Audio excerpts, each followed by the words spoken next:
Fourth, can I have a disclosure of pecuniary interest and the general nature thereof from council? Seeing none, we will now take a moment for a moment of reflection. At the beginning of this council meeting, we pause to think about the needs of our community. May we show wisdom and compassion in all our decisions. Excellent, Mayor. So some of you may have noticed that we have extra quorum tonight. We're a double quorum, and the reason for that is because we have our councillor for a day and mayor for a day. But the reality is we keep it going for a long period of time. We're going to do more stuff, so we'll be seeing you a few more times. But for the first part of the meeting, Mayor Michaela is going to run the meeting. We have a few things to go through there. But first off, why don't we start with a little bit of an overview, and maybe we can call on each member to get used to the microphone by saying, hello, I'm Councillor. Hello, I'm Councillor Melissa Durrell. Excellent, you're very good at that. You go first. Okay. Hello, I'm Councillor Parismai, and I'm Ward 7. Hello, I'm Mackenzie Dupuy, and I'm a Ward 5. Hello, I'm Uzair, and I'm Ward 3. Hello, I'm Councillor Elaine Wen, and I'm Ward 1. Hello, I'm Michaela, and I'm the mayor. Hi, I'm Jacinta, and I'm Ward 2. Hi, my name is Jack Sullivan, and I'm Councillor for Ward 4. I'm Grace, and I'm Ward 6.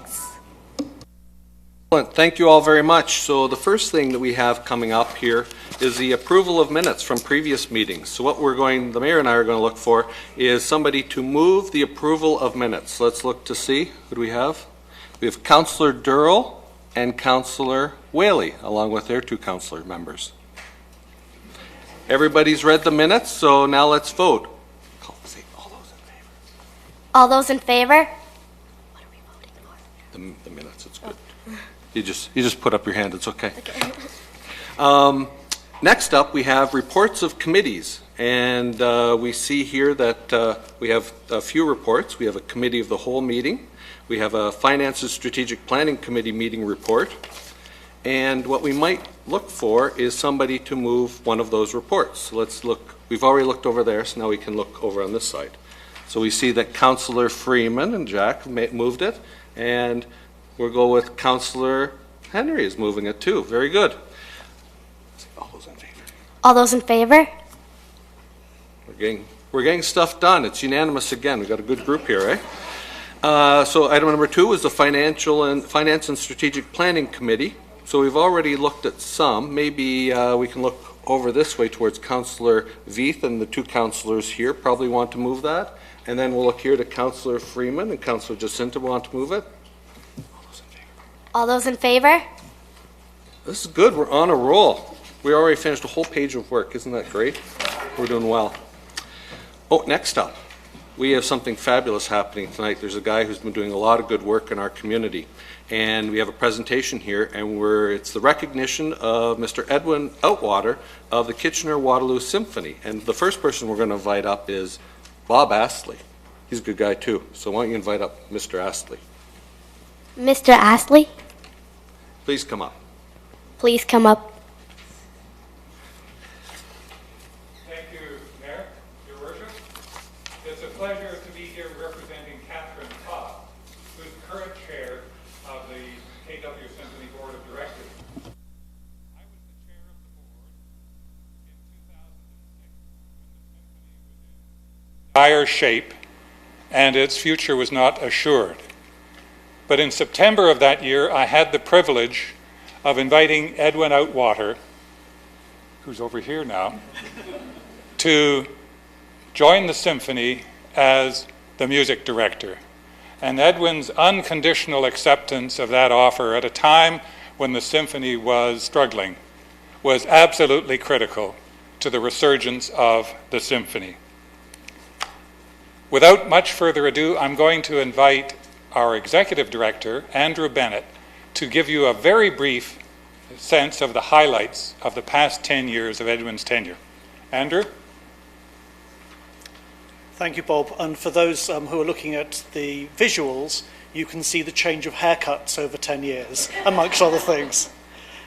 In 2007-8, Edwin began his duties as music director and started the Intersections concert series, of which we'll hear much more. 2 years later, in 2009, the symphony made its debut in Toronto's Kerner Hall, performing works by Nico Muhly and Richard Reed Parry. And with Edwin's support and direction, at the same time, the KWS rebooted its education program, its family series, and the youth orchestra program. The following year, Beethoven and Your Brain was the first scientific Intersections concert, prompting several encores and indeed a book mention. Meanwhile, Whirling Dervish by Canadian composer Brian Current with Sufi whirling Rakib Brian Burke had its world premiere in our signature series. In 2011, we had the first recording of the KW Symphony in more than a decade. The title was From Here On Out, released on the Analecta label. The Intersection series collaborated with the University of Waterloo's Institute for Quantum Computing, producing Quantum, Music at the Frontier of Science. Also, Nikki Lizay's 2012 work, Concerto for Power Trio, was premiered in the Intersection series. In 2012, Edwin introduced composer Gustav Mahler in a multimedia program featuring the composer's Fifth Symphony. Meanwhile, the symphony was invited to open the university's Quanto Nanum Center. In 2013, Intersection celebrated 5 years of existence at both the Conrad Center and at Kerner Hall, with an encore of the most memorable works commissioned for the series. Music and the Body featured a collaboration with KWS and no less Queen Street Yoga.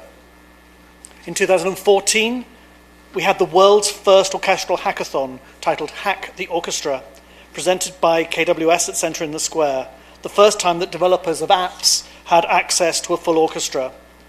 The symphony toured to the National Arts Centre to be part of the Ontario Scene Festival. Last season, we brought back opera to KW with Die Fledermaus, and celebrating our 70th anniversary, the symphony was led by Edwin to open the season, with Stuart Goodyear performing all 5 Beethoven piano concertos in just 2 days. And we've come to the current season, 2016-17, and my doesn't 10 years come around quickly. A sequence of performances brings to close many cycles of music that's dear to Edwin, and the final signature concerts next month will see more than 300 performers on stage as we say farewell to Edwin.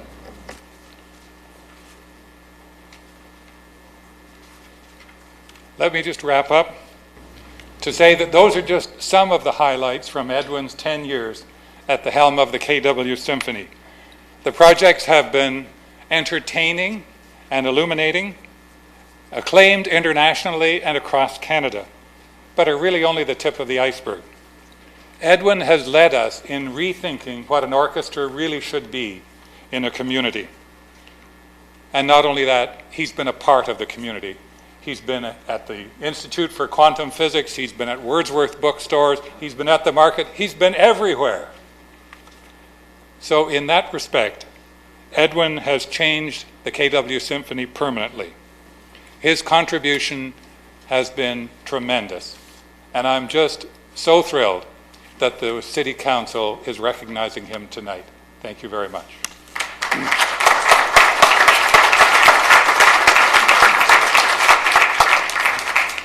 Now, before we give him the formal recognition, Mr. Bowman, would you like to introduce, or I saw you get up there, I was going to introduce our guest. Come on up, Jim. We're relatively informal here, so when things aren't going right, we just make it look like it was regular. Members of council, fellow guests, community members, it's my privilege as a staff at City Waterloo to acknowledge and recognize Mr. Outwater's work. You've heard some wonderful things here tonight. Edwin is leaving the symphony, and we congratulate him on 10 wonderful years. Thank you very much on behalf of the City of Waterloo.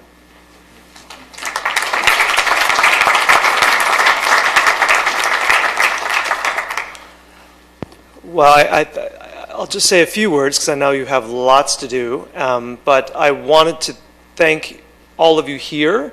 It's been an incredible pleasure to work with this organization, to work with this council, and the regional council and all the different aspects of government. I'm American, as you know, and the extent to which you all are involved in the arts in an official and unofficial way in government is incredibly inspiring to me. I wish we could do that a little further south as well as we do here in Canada. And I do live in Waterloo, as you probably know, in my time here, right at the Alexandra Schoolhouse, where I've been for 10 years. So many of these creative ideas that were mentioned were hatched right in that schoolhouse, in a sense. And many of the ideas that we've started in Kitchener-Waterloo have gone elsewhere. The most exciting one coming up is the Beethoven in Your Brain project, which we originated here, will be soon performed at the Kennedy Center in Washington, D.C., in collaboration with the entire National Institutes of Health, soprano Renee Fleming, and lots of people. So just like this place is an incubator maybe of science and tech, it is also become an incubator for art and expression and culture, and I'm very proud to be a part of that and to combine the two. And I love seeing the Kitchener-Waterloo Symphony's name pop up at places like Lincoln Center and the Kennedy Center and so forth. I couldn't be more proud. I think I'm leaving because I think artistic organizations need to constantly renew, and as proud as I am of the work here, I think it's time to go through a new cycle. It's always healthy. I'm leaving it in very good hands with Andrew Bennett, our executive director, whom you just heard, and a wonderful new music director who's already been appointed, to my delight, Andre FAIRE. So it's very important in these transition times that the organization be strong, and I'm really convinced that it is. And so I'm leaving, of course, very, very proud of what I've accomplished with everyone here.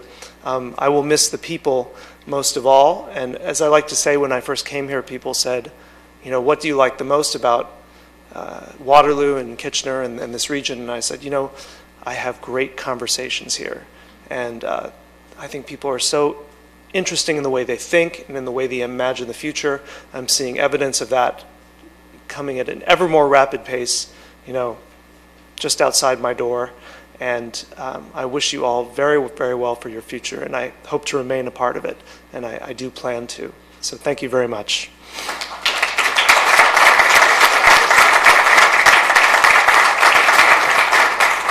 So I certainly would like to thank you and present you with an award, but as you were speaking, I was thinking here that half of our council here, this half, you're the only music director they've ever known because they're in grade 5. So thank you for all that you've done for that decade here. And now I'd like to turn it over to, Councillor Wade would like to say something, then we'll go to the formal remarks. Edwin, you are our first real live rock star in Waterloo region. I say rock star because often coming to the symphony, we would hear every genre of music, including rock, and you've played such a significant role. Also, you were the recipient of the Waterloo Award, Waterloo's highest honor for citizens. I hope as you travel around the world and you live an even more fulfilled life, you remember Waterloo and being one of our great citizens. That was a real highlight to win that award, and I'd like to thank you for that. And that pin I wear quite often, and it's very, very beautiful, and it's such a great memory. So thank you also for that. Well, and we will move from one Waterloo Award winner, Councillor Whaley, to another Waterloo Award winner, Councillor Veith, for the formal remarks. Thank you. Thank you, Mayor Jaworski. It's my pleasure to read the official remarks. Councillor Henry and I often run into each other at the Symphony, and it's been amazing. So on behalf of the City of Waterloo, our councillors and citizens, it is my pleasure to honor Edwin Outwater for 10 years of outstanding dedication to our community as musical director for the Kitchener-Waterloo Symphony. Edwin's impressive and extensive experience in the arts community is only surpassed by his talent and ability to move his audiences. We wish you all the best as you continue on your path, and we thank you for your many years of contributions. Thanks, Edwin.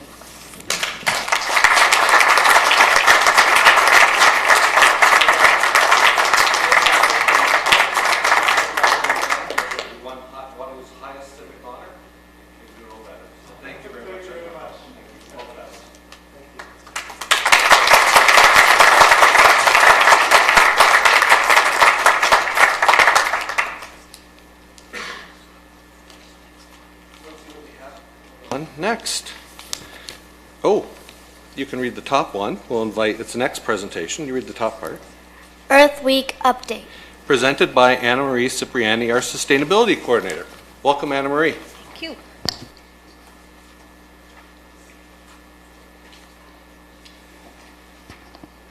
Good evening, Mayor Jaworski and members of Council. In honor of Earth Day, I've been asked to present to you a cross-section of projects that the city is engaging in that highlight collaboration and the integration of sustainability. So as you may recall, as an organization, we have a commitment to a greenhouse gas reduction. And I want to report that from our 2011 baseline emissions, we have seen a 14% reduction. These reductions are twofold. One, the province has phased out coal-fired electricity generation. And secondly, our staff are committed to integrating the Corporate Energy and Greenhouse Gas Conservation and Demand Management Action Plan. These images you see here are illustrations of some of the projects that have been undertaken this past year. So they include light fixture replacements, lighting occupancy sensors, replacement of rooftop units, and improving thermal ice storage units. Now, as an organization, our greenhouse gas emissions do not end with our facilities. Our fleet also create greenhouse gas emissions. And by nature of service vehicles, we often need to idle these vehicles to run certain aspects of the trucks. So, for instance, the emergency lighting. In light of this, the City of Waterloo is collaborating with the University of Waterloo Mechanitronics and Canadian Solar to look into this. So, we are working on a project where solar idle reduction technology is being created. This project is utilizing solar power to run conventional idling loads of service vehicles. So what this looks like, on the left at the bottom, what you're seeing are semi-flexible silicon crystalline solar panels. And on the bottom right is a power management system and an energy storage system. So there are two main purposes to this research project. Firstly, it's to demonstrate and to characterize the proposed technology. And secondly, to develop and optimize a commercially viable system. So while we currently have this system installed on one of our service vehicles, another will be installed later this week. So as a municipality, we not only have to manage our own greenhouse gas emissions, but we're also responsible with managing our urban form and its design. And so the City of Waterloo is collaborating with these partners you see here on the screen to encourage sustainable development in our community. And in particular, we are engaged in a 2-year feasibility study to assess policy, technical, and financial mechanisms of developing net zero buildings. So those are buildings that produce as much energy as they consume on a yearly basis. It's expected that there will be an FCM GMF funding announcement soon. So from talking about net zero to shifting to net positive buildings, buildings that actually produce more energy than consume, our community is leading the way. These images are of a project called Evolve 1, which began construction this month. This is Canada's first net positive energy multi-tenant workplace. The city collaborated with Sustainable Waterloo Region and was successful for their application for a feasibility study from FCM GMF. So you may be familiar with this project. In Waterloo, we have about 8,000 Cobra Head street lights. These lights are shifting from HPS to LED. This project is identified in our Community Climate Action Plan, which you will hear more about on council meeting on May 29th. What I want to make sure you are aware of is that beginning in June through September, you may notice Fairway Electrical Services working on the conversion. And I want to mention this website because it's pretty neat. We as a community will be able to watch as those light bulbs are converted and watch the progress of the project unfold. So from a particular focus on energy, I'd like to shift to water. This is a rather lovely picture of Stormwater Management Pond number 53, located in the northwest corner of Waterloo. This pond is part of a pilot study, and its focus is on looking at diverting the sediment that comes when we clean out these ponds, diverting it away from landfill. So it involves an innovative 4-bay design and sediment binding materials. We are exploring if we can reduce or eliminate the need for separate drying areas for sediment and looking at the possibility of reusing sediment after we clean out these ponds. This pilot study will contribute to progressive and evolving provincial regulations, which will allow sediment reuse. So further on the note of water, this past July in 2016, the Grand River Source Water Protection Plan came into effect. This plan sets out requirements for certain activities to protect municipal drinking water sources. One activity it addresses is the application of road salt. So staff will be coming back to Council with salt management plans. And as part of these plans, two interesting things will unfold. Additional staff for training will happen, as well as sourcing equipment with different capabilities. This lovely bird is a barn swallow, and it is a threatened species in Ontario. As you may recall, the City of Waterloo installed 2 nesting structures on the west side in 2015. And I'm happy to report that in 2015 there was 1 successful barn swallow nest, and in 2016 there were 3 successful barn swallow nests and 2 robin's nests. Through enforcement services, this spring and summer, we are launching a new patrolling of parks and trails, and in part we'll be using bicycles. Our officers are going to be completing special training called Can Bike. This program is the only accredited cycling education program of its kind. And some really interesting news is that this same program is being offered for the community for all ages and all levels. Folks can register for this program through the Waterloo Recreation Memorial Complex on the website listed there. I also want to share with you that the city is also working with Cycling into the Future. It's a cycling program for grade 5s. Over the last 2 years, this program has reached 690 grade 5 students in Waterloo, and it's anticipated in the next 2 years, 800 students will be taught the skills of cycling and how to maintain their bikes and how to ride safely. So with this type of targeted education and excellent cycling infrastructure, we really are supporting our community in making the shift to active transportation. And this cross-section is soon to come to King Street. It's the first segregated bike lanes in an urban center in our region. And kudos to you all for your leadership on making this a reality in our community. So now, towards the end of my presentation, I'd like to shift to highlight some of the events that have happened and are coming. So on Friday, we celebrated the 20-minute makeover, and our staff participated in 3 corporate events, one at City Hall along the Spurline Trail, another at the Service Center, and one in Northdale in collaboration with WLU's City Studio class. And now for some upcoming events. Earth Day will be celebrated in Waterloo on Saturday, May 6th from 10 to 2 at the Westmount Sports Park. Particular theme this year is to celebrate Canada's 150th birthday. So we'll be planting 150 trees and shrubs. We'll learn 150 cool nature facts from local experts, and we are offering the community 150 trees as part of our City Living Legacy program. So further on the note of the Living Legacy tree planting program, I want to highlight for you that there will be events happening where this program will be unfolding. So the Service Center Open House is on June 10th, when 517 trees will be offered to the community, and each of you councillors will be having events in your respective wards where 150 trees will be made available. In total, our goal is to plant 2,017 trees in partnership with the community. And so I leave you with these wonderful events and something to look forward to. Thank you. Thank you very much, Anna Marie. Yeah, this could be a night of applause breaks out. This would be a great night. What should we do now? We should thank Anna Marie, which I already did, but let's look to our councillors to see if they have questions. Ask councillors if they have questions. Any questions? Councillor Whaley. Well, thank you very much for your presentation, and thank you for all the work you're doing as being the point person for the new definition of sustainability. Obviously, tonight's focus was on the environment, but as you know, you're broadening the definition of sustainability going forward. Can you give us a little information on that, Anna Marie? Sure, through you, Councillor Whaley. So sustainability as defined by the federal government and as adopted through our strategic plan as a council is really looking at what we would describe as 3 pillars. So economy, environment, and the social pillar. So when we have healthy aspects of these pillars, when we look at all of our decision making, considering what does it cost, how will it impact people, and how does it impact the environment, we can get to deeper levels of sustainability or to a healthier community.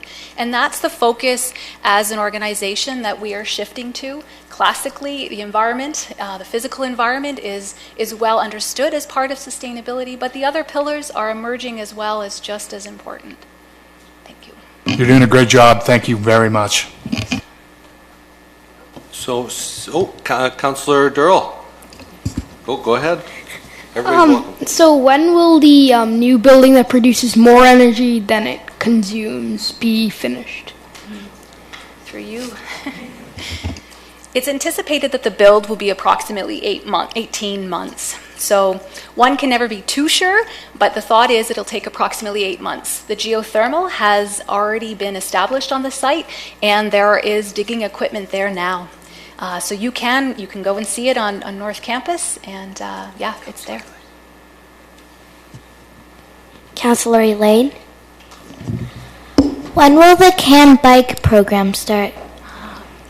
So in our new leisure guide, there will be opportunities to register. If I recall correctly, it's in July, but the newest leisure guide is going to show the course offerings, and there will be there's small classes, 3 to 6 students, and there's levels 1 to 4. So if you don't know how to ride a bike at all, there will be lessons for that, as well as more advanced cycling and even how to repair your bike.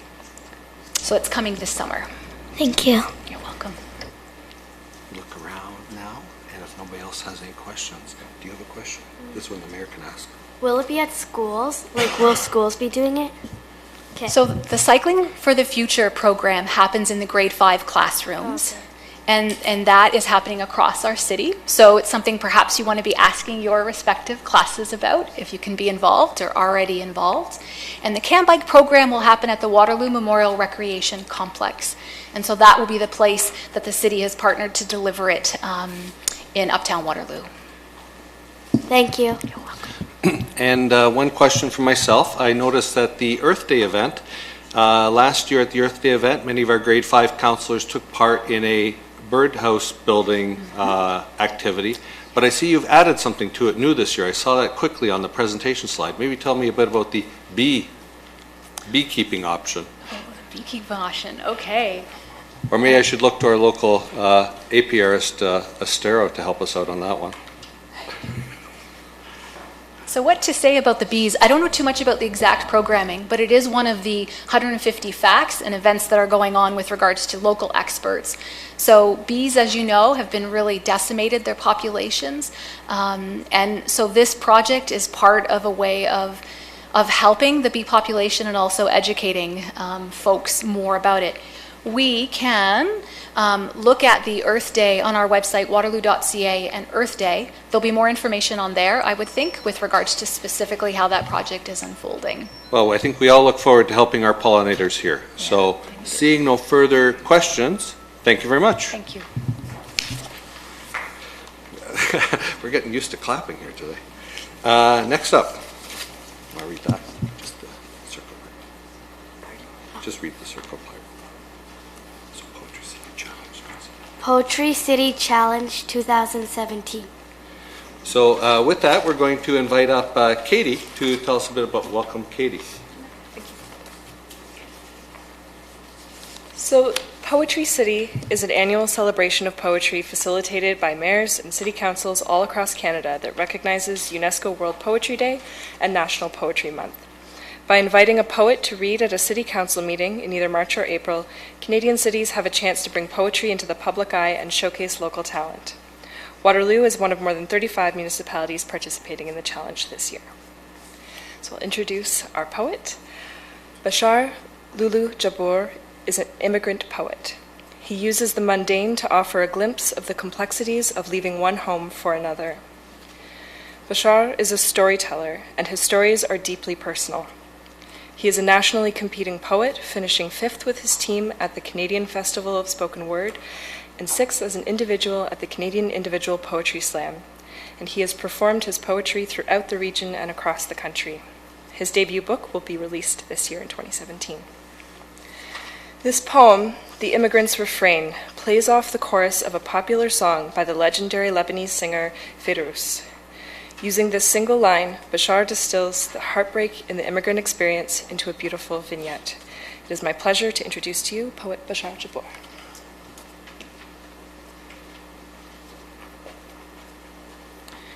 Thank you for having me.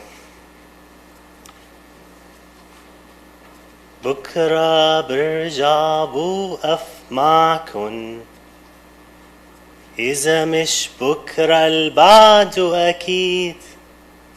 The haunted words blast into my ears on my morning walk to Marsland Center, where I spend the next 8 hours building software with expert repetitive flicks of the wrists, arrangements of barely comprehensible words, springing websites into life.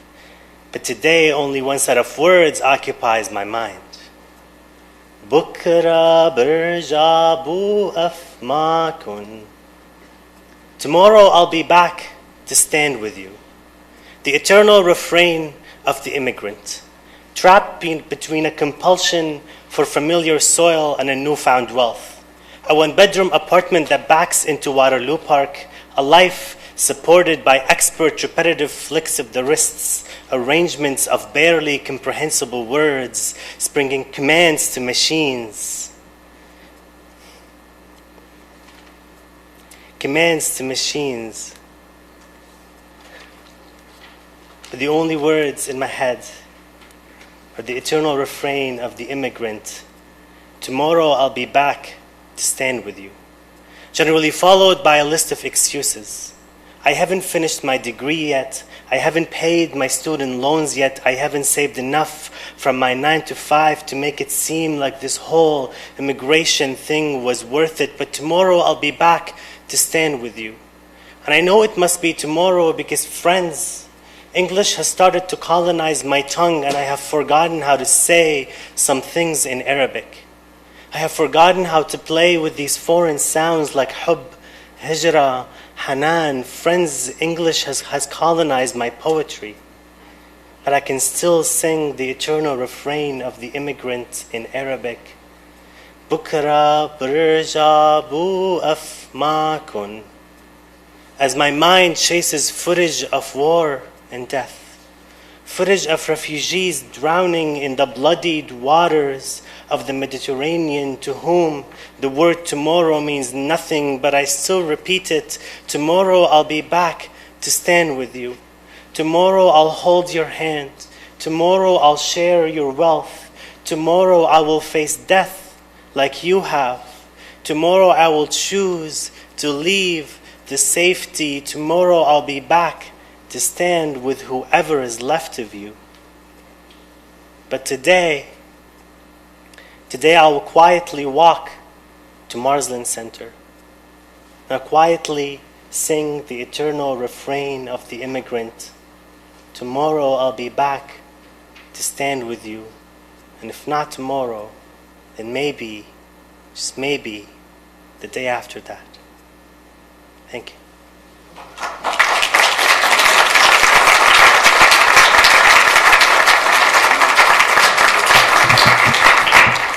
Thank you, Bashar, for allowing us to be to hear your performance of your piece and the immigrant's refrain. I think it is so appropriate to what's going on in Waterloo, and for allowing us to participate in the Canada-wide Poetry Challenge by incorporating your words in tonight's council meeting. So I can't thank you enough, and I think on behalf of all our councillors here, we can't thank you enough. Thank you. Now, we're at the... What point are we at now? Mayor and Council for a Day winners. Excellent. So we actually have a program here, and I think we invite up first. Does everybody remember our friend who helped us out when we had a council meeting on the State of the City Day? Mr. Brad Witzel. Welcome, Brad. Thank you. So, now I think first, are we going to introduce our councillors? We've done the introduction of councillors, but I don't think we've introduced their ideas as yet, right? yeah, so it'll be covered in the presentation. Excellent, thank you. So hello, Mayor, members of council, senior staff, and community members. My name is Brad Witzel, and I'm the Executive Officer to the CAO. And it is my pleasure to be here tonight to welcome our Council for the Day winners. This contest is held annually with Mayor Jaworski selecting the winners himself. And there are 8 grade 5 students here with us tonight. And I would just like to congratulate and welcome them all. So first, a high-level overview of the winning One Idea submissions. Mayor Sheenan, Plant a Tree Day. I look forward to seeing you and your fellow councillors on Saturday, June 10th, where we hope to celebrate Plant a Tree Day. And there'll be more information to follow the presentation on that idea. Councillors Wen, Jameson, and Memon, excellent and inspirational ideas seeking innovative ways to create energy from waste, encouraging more girls to participate in math, and celebrating the diversity that makes Waterloo such an amazing place to live, work, and play. Councillors Sullivan, Dupuis, and Conjeevaram, again, great ideas that celebrate our past through a Confederation walk, our current through a bicycle day, and our future through a science center in Waterloo. And last but certainly not least, Councillor Kennedy, your idea of providing opportunities for children to provide feedback to council is such a great suggestion, and I look forward to having you take the podium in a few minutes to share more on your idea. So the Council for the Day contest coincides annually with the Mayor's State of the City event, which took place on Wednesday, April 12th. The students shared their ideas in front of a packed Forbes room with over 400 people in attendance, and just to say that was pretty impressive to see you get up there in front of that many people. So great job on that front. Then they spent the day touring the city with the mayor. So their day began with a little pickleball at Rim Park.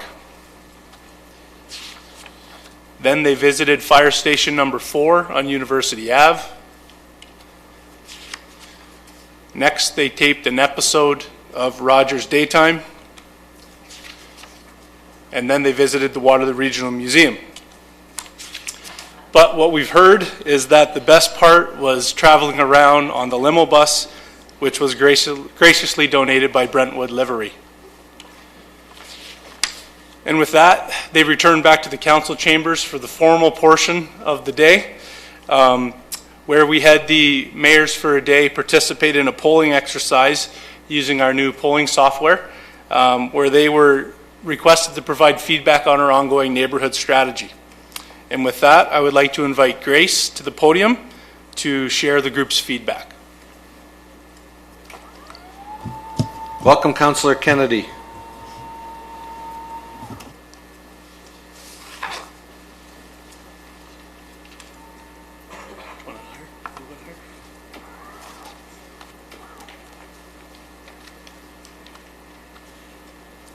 Thank you, Brad, and thank you, Mayor Jaworski and Council. We were asked if we knew the name of our neighborhood, and 88% of us did know our neighborhood's name. All of us agreed that it is important for neighborhoods to have names.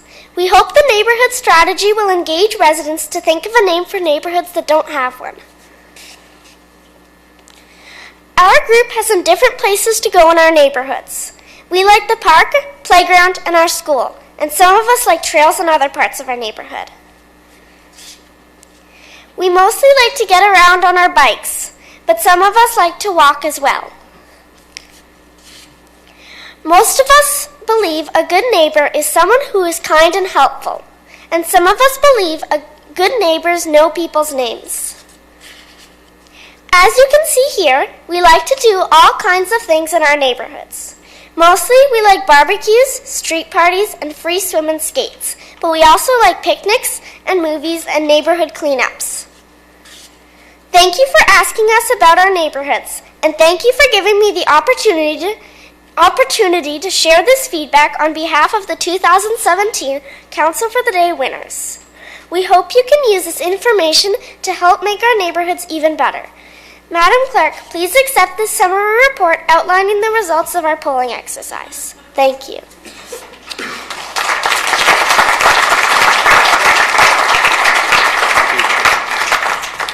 Thank you very much, Councillor. Any questions for our councillor before she makes her way back to the horseshoe? I think we're good.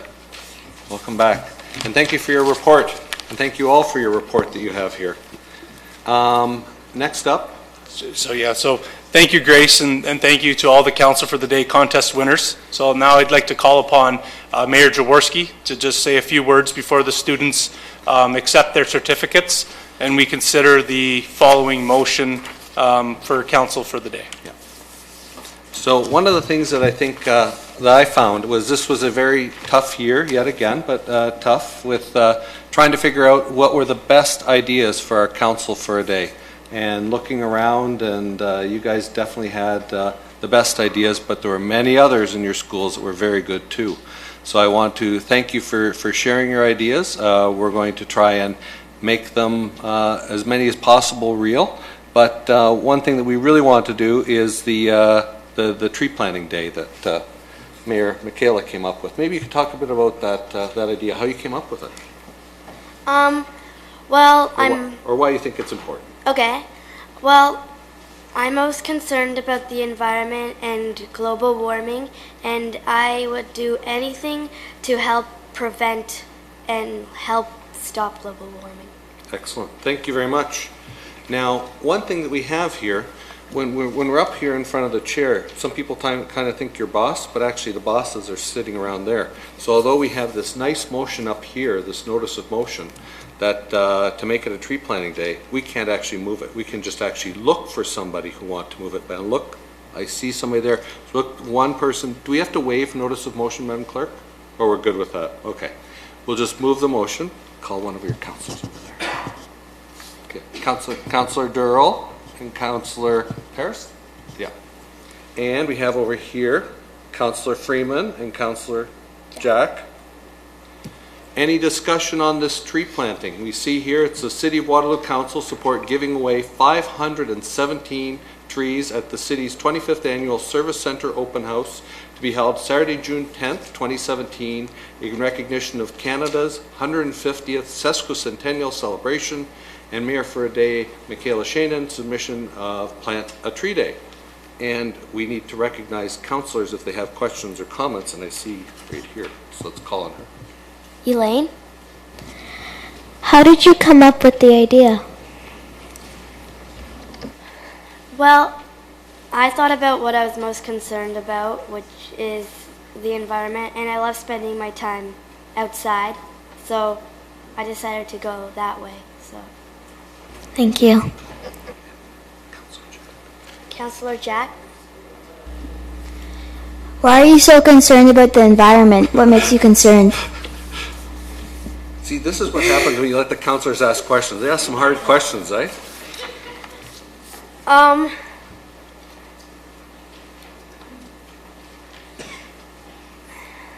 Because I care about our earth, and I don't want anything to happen to it. I enjoy spending my time outside. And we have a lot of things impacting our trees here, like emerald ash borer. I think we spoke about that, Yeah. right? And it's taking down all of our ash trees. We're losing our tree canopy. So this motion will certainly be good for our community. Oh, I see another question. Councillor, is there? You there? Why did you pick Plant a Tree Day from all the other ideas? Oh, this is a question directed to the other mayor, for me. Yeah. So, when I looked at the ideas, what I liked about all the ideas we have is they're all a lot of them are very doable. Like, maybe the science center is the one we're going to have the toughest time with, and energy from waste, we learned that we're already doing that with we announced it at the State of the City in terms of taking dog waste and converting it to energy. So when I looked at all the ideas, the one that really fit with what we're doing at the city today is following up on, I think it was Councillor Durrell's idea, to make sure that we celebrate Canada Day, celebrate Canada's 150th birthday, and what better way than to do it with trees, a tree giveaway of 2017 trees overall that we heard in Anna Marie Cipriani's presentation. So I was just so impressed. It was such a great fit with what we're doing here at the city that that's how Michaela became mayor. Oh, Councillor Jacinta. Councillor Jacinta? How do you think Plant a Tree Day will benefit our community? Well, trees give off oxygen, which we breathe, and they breathe, I guess, carbon dioxide, monoxide, Carbon dioxide. dioxide. So, sorry, can you repeat the question? How do you think Plant a Tree Day will benefit our community? Okay. So, as I said, trees give off oxygen, which we breathe, and they breathe in carbon dioxide. And also, it makes Waterloo greener and more beautiful. And I think, personally, I enjoy looking at something green.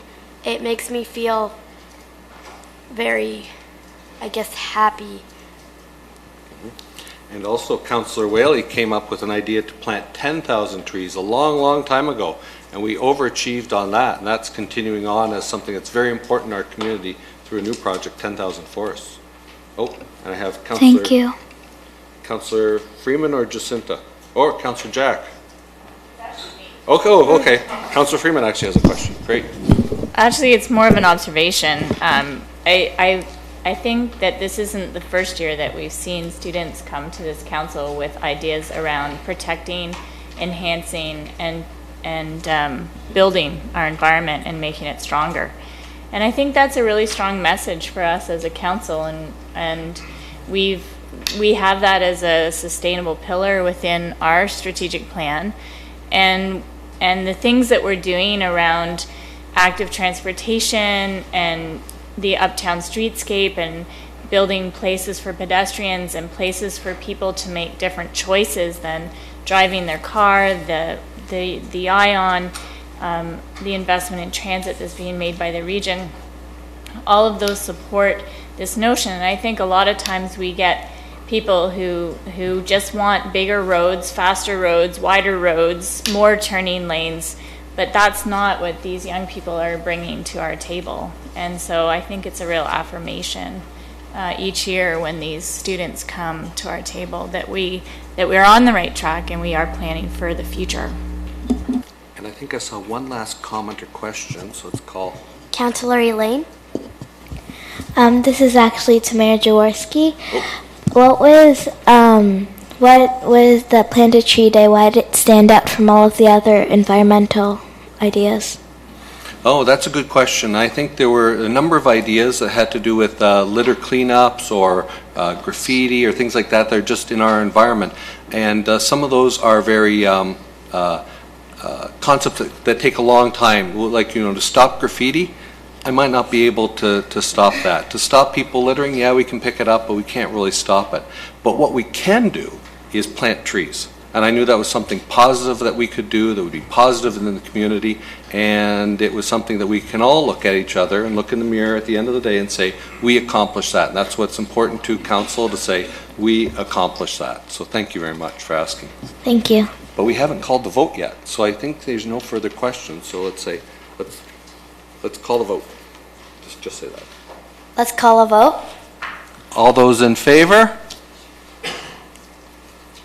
I don't see any opposed, so that's motion carried unanimously. We will now have Plant a Tree Day on Saturday, June 10th at 10 a.m. And being prompt councillors like we are, we'll all probably arrive there around 9:30 a.m. to get ready for the tree giveaway and help give them out to the citizens who come for that. Okay. So with that, I'd like to thank you. Each one of us, all the councillors, would like to thank their other councillor for being here today. And we have some mementos for you on the way out. We have the photographs that we saw from Mr. Witzel, and we have your little nameplates and some other things. So I welcome my grade 5 councillors to come on up here.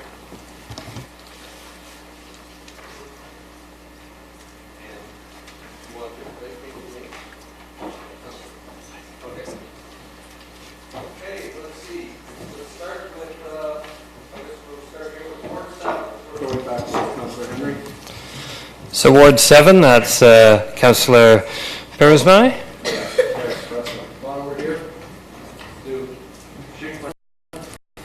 As you've heard.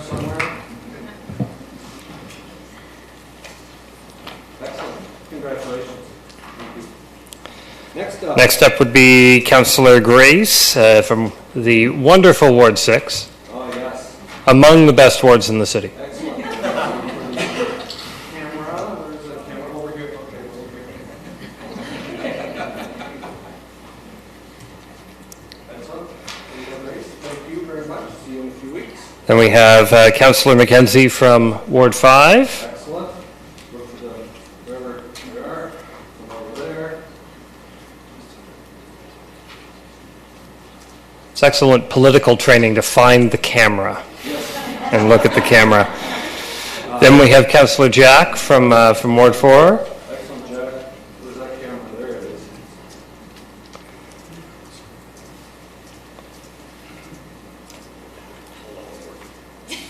Thank you. And we should do a special shout out because there is a former councillor in the room.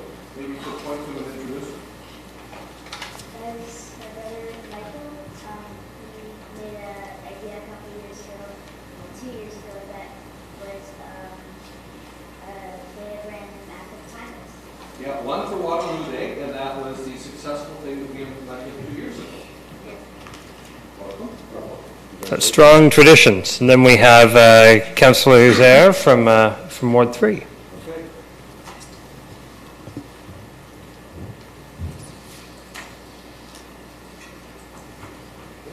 There you go. Thank you.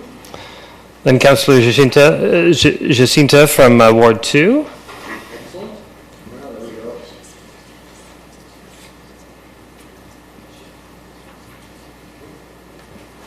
Thank you. Councillor Elaine, of course, from Ward 1.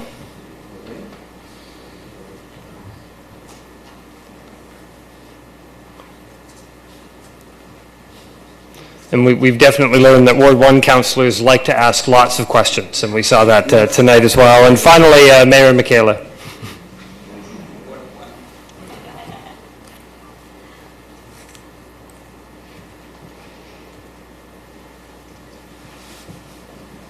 Thank you. And one last thing that you all know, what happens on the limo bus? Stays on the limo bus.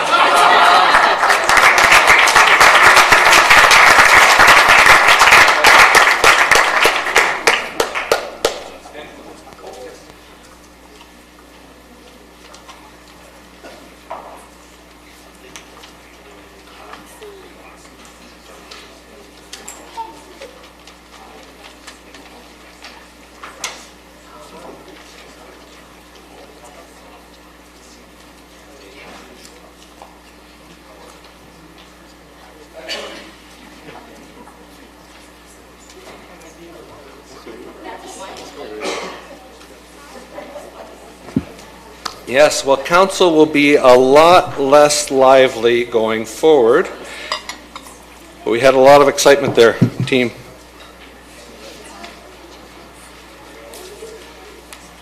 Oh, I shouldn't say it will get a lot less lively. It's going to get more lively. Welcome to the Royal Medieval Fair, Dwayne Price and team. And Nick and everybody. Excellent, thank you.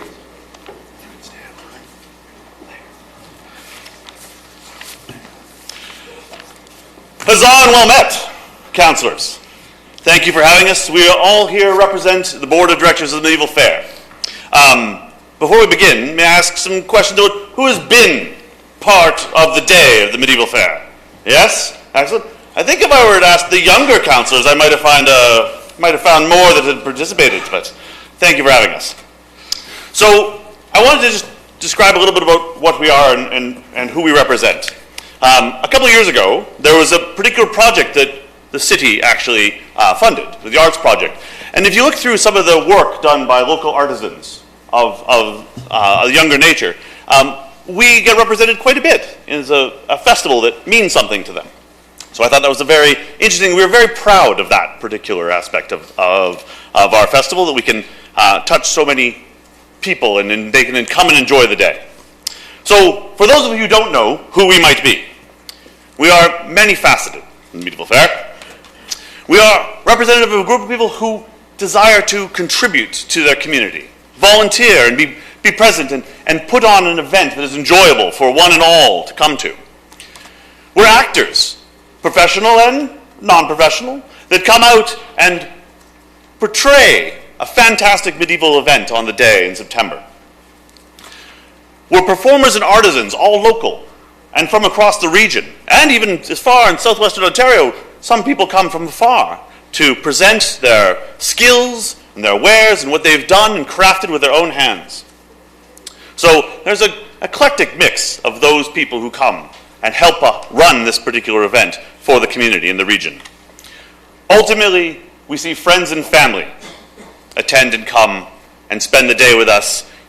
Those people that participate bring their family and they can enjoy the day. We might even have some others that have grown up as part of that. So why did we start this?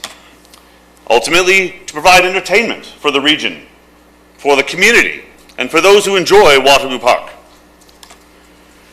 We wish to engage and provide an opportunity for people to participate in our festival and in our day event. Those who like to dress up, perhaps be a little more old-worldly in their day-to-day to get away from the humdrum of some of the technology work that they might do on a day-to-day basis.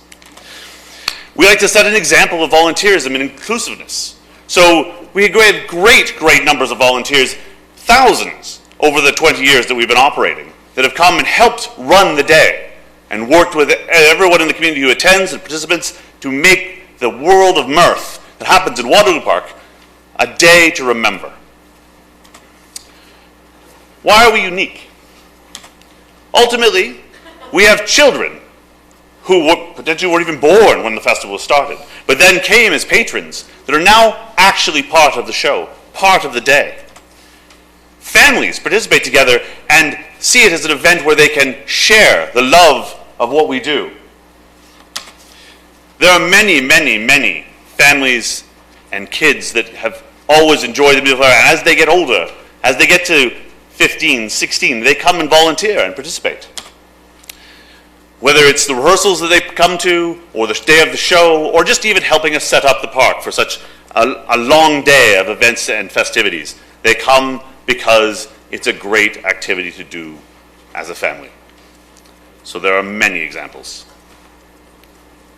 Even one we have here. So, as it comes to immersive theater, for those of you who have been, you know that the community gets very involved.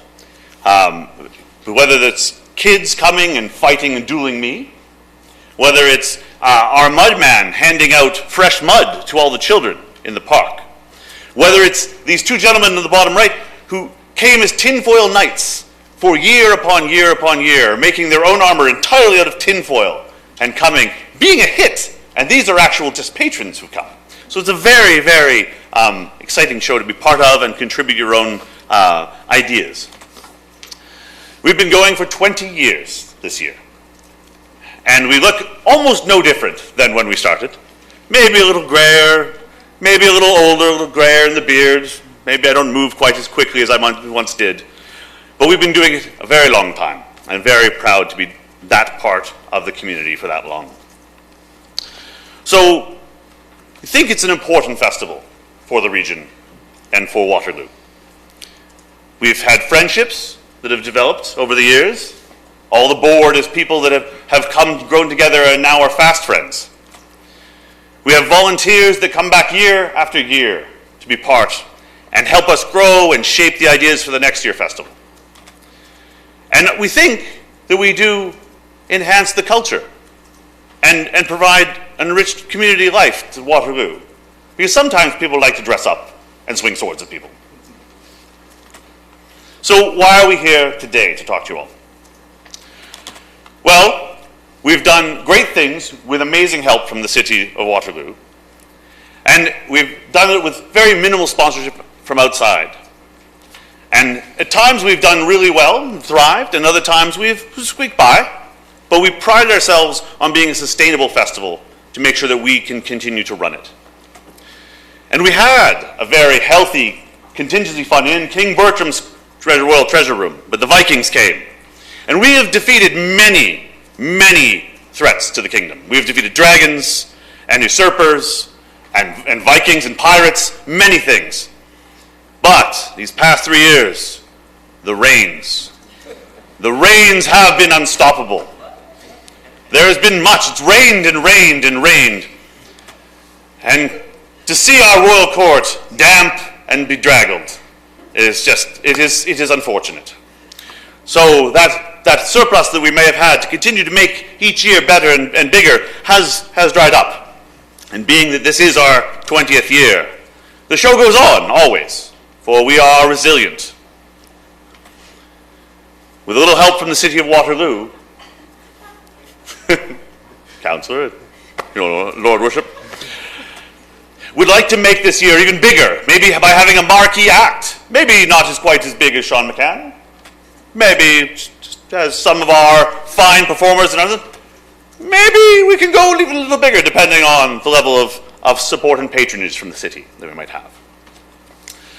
What we're asking for today is one-time 20th year anniversary funding in line with Canada's 150th and the great festival that we've been trying to bring for these 20 years from the city of Waterloo, where we call it home. So thank you for your consideration. We appreciate your attention and allowing us to come today, and we appreciate all the support you've given us over the last 2 decades. Excellent. Thank you very much, Nick. Questions from council. I can attest to the fact that it has rained the past couple of years, but I hear the forecast is for beautiful sunny weather this year. Yes, it'll be sunny like that, I do hope. Exactly. Seeing questions, Councillor Veith? Not a question, but just a couple comments. That was a great presentation. And I want to say the years that I've gone to the event, I don't go when it rains, sorry, but it's always, the thing that amazes me is that the people that come are all ages, people that volunteer are all ages, and it's a real community fun event just to walk around in and take in the sights and the activities that happen there. So anyway, and I've read I think some of the councillors have read stories in the Waterloo Public Library reading tent at your event. So anyway, thank you for all you do. It really animates the park. Thank you. Thank you. And Councillor Durrell? That was awesome. Thank you very much. I think as a council, we want to help you out here. So I was going to pass a motion, or I'm making a recommendation for us, which is to the clerk's office. Do we need to waive notice of motion first or after councillors read it? Wait, sorry, bureaucrat stuff here. 1 sec. I think that since it's coming forward with a delegation, you're fine just to move and second it. Awesome. Back to you. We would love to help you out. Despite rain, shine, Vikings, what have you, let the show go on. We're all excited to it. So to celebrate the 20th anniversary of the Royal Medieval Fair in Waterloo Park for the 2017 season, it's recommended that Council approve $5,000 one-time contribution to the event from Council Community Priority and Contingency Reserve.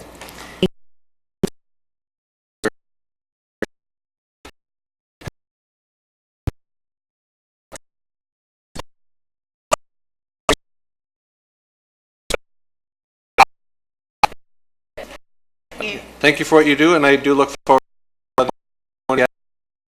see you there in the park, in our wonderful park, in the which will eventually be called what area, Councillor Durrell? Not quite the festival area. In the not quite the festival area. Thank you, my lords and my ladies. Okay, thank you all.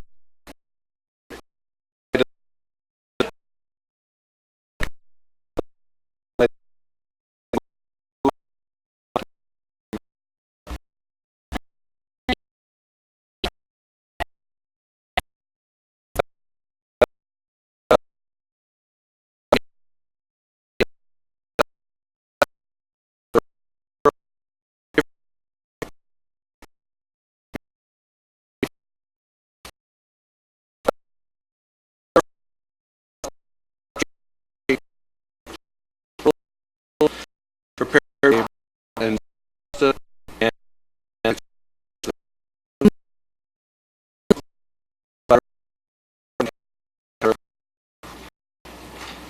Henry, please go ahead, Councillor Durrell. Just briefly, I think that this is a great strategic move for us at the city to start to partner with other developers that are building in that area. Our bank here at the city, as well as hopefully creating some more parking north of Herb.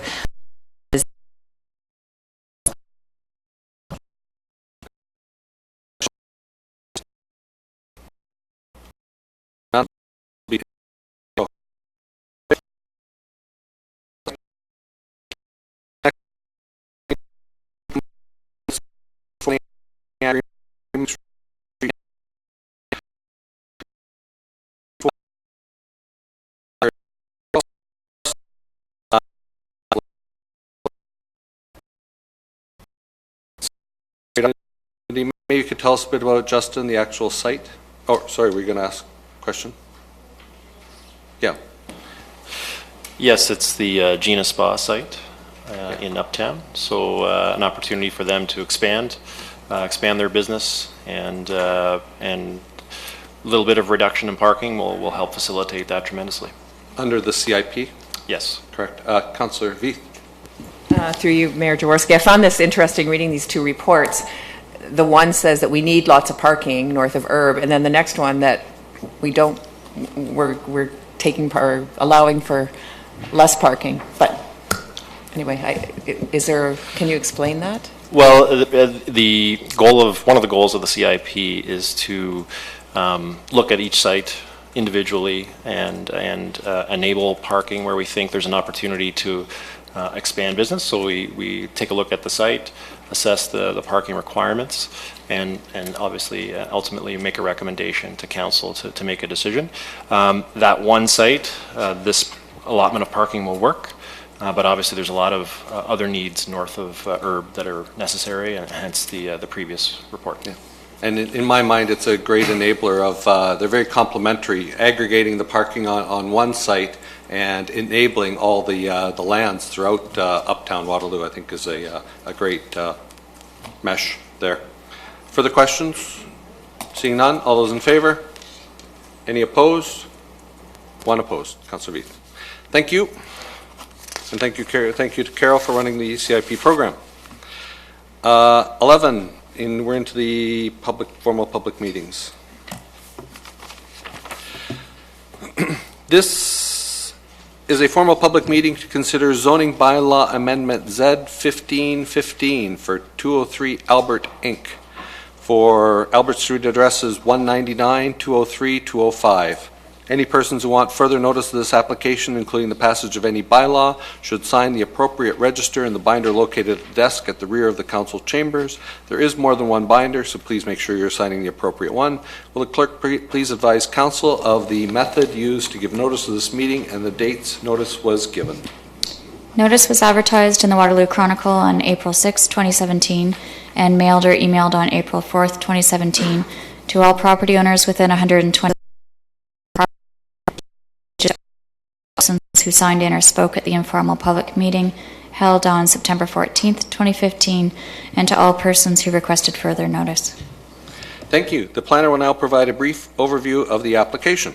Welcome, Natalie.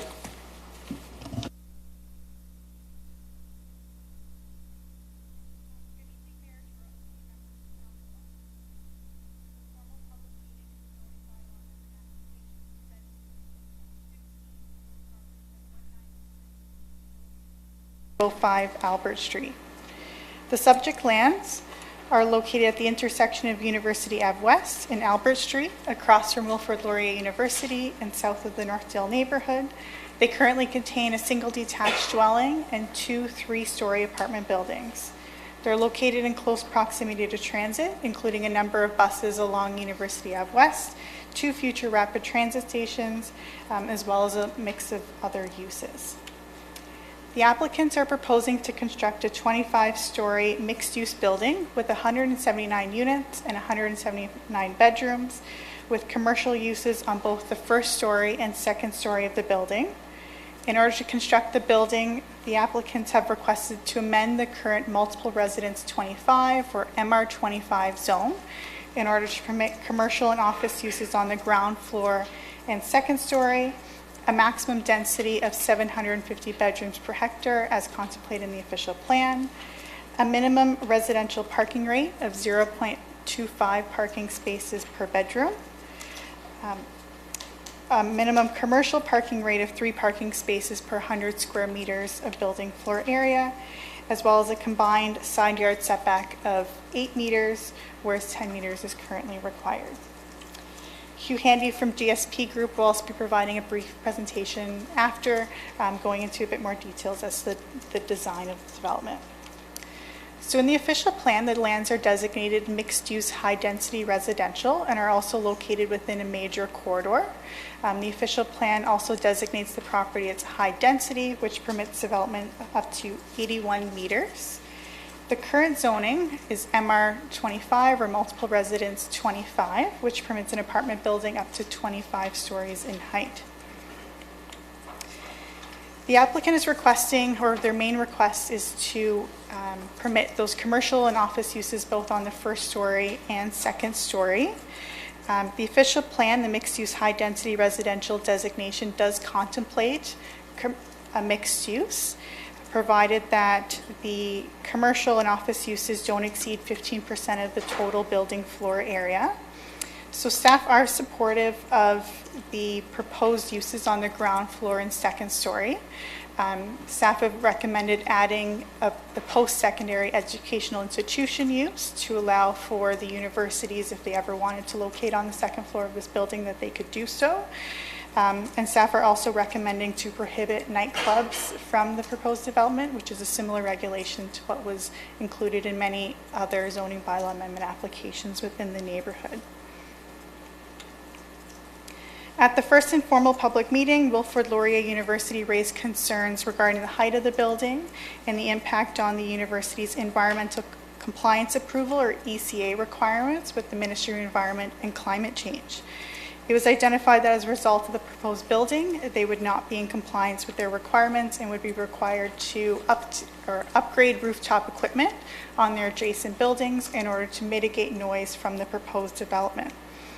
The Ministry of Environment and Climate Change developed their MPC 300 noise guidelines back in 2013 that replaced all of their existing noise guidelines, which specifies the sound level limits that are appropriate for stationary noise sources such as Wilfrid Laurier University to sensitive noise sources such as residential developments on the subject lands. Through the provincial noise guidelines, the ministry allows Laurier to emit a maximum of 50 dBA during the day and 45 dBA during the night to the subject lands. And it was identified that they would be increasing these limits, mainly because the height of the building would be above where their rooftop equipment is currently located on their lands. And they would require an increase in 3 dBA, both to the daytime and nighttime limits, in order to comply. When the province created those MPC 300 guidelines, they added some permissions that would allow the municipality to designate the area as a Class 4 area to permit sound level limits higher than what the standards are. So in this case, we're proposing to designate the area as a Class 4 area, which would increase the maximum dBA by 3 dBA for both the daytime and nighttime limits. And we found that an increase in 3 dBA would be inaudible for most residents and wouldn't negatively impact the residents of this building.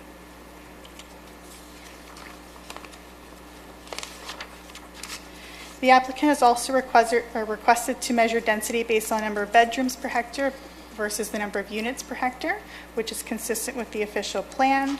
Due to the location of this property, a density of 750 bedrooms per hectare is reasonable in staff's opinion, and it would permit 179 bedrooms on the lot and 179 units, so all 1 bedroom per unit configurations. In addition, the applicant has requested a residential parking rate of 0.25 parking spaces per bedroom, which is consistent with the NMU zone to the north of the property. as well as a commercial parking rate of 3 parking spaces per 100 square meters of building floor area, where most other zones in this area that permit commercial uses require 4 parking spaces per 100 square meters of building floor area. Given the context of this development, staff do not object to the applicant's request for the proposed residential and commercial parking rate, with the exception that we've requested that the residential parking rate be split between parking spaces for the residents of the building as well as visitors to the building. So rather than having a standard 0.25 parking spaces per bedroom, requiring that 0.05 of those spaces be for visitors or the residents.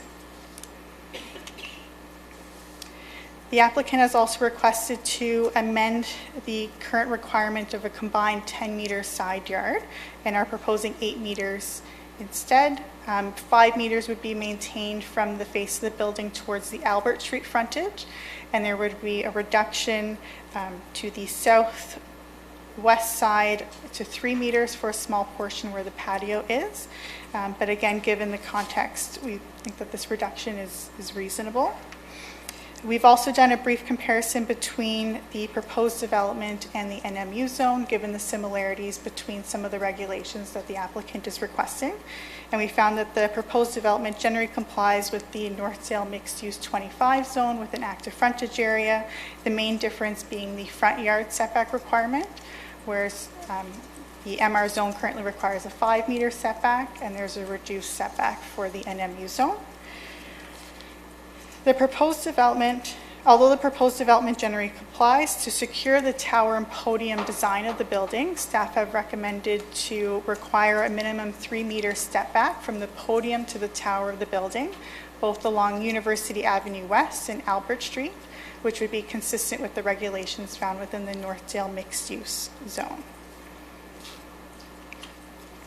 So overall, staff recommend that zoning bylaw amendment application Z15-15 be approved in order to permit the commercial and office uses on the first floor and second story, to prohibit nightclubs, to establish a residential parking rate of 0.2 parking spaces per bedroom plus 0.05 visitor parking spaces per bedroom, to establish a non-residential parking rate of 3 parking spaces per 100 square meters of building floor area, to permit a maximum density of 750 bedrooms per hectare, to permit a combined side yard setback of 8 meters. So again, that would be along the Albert Street frontage and the others across the side yard, and to require that the building is set back 3 meters above the 5th story along University Avenue West and Albert Street.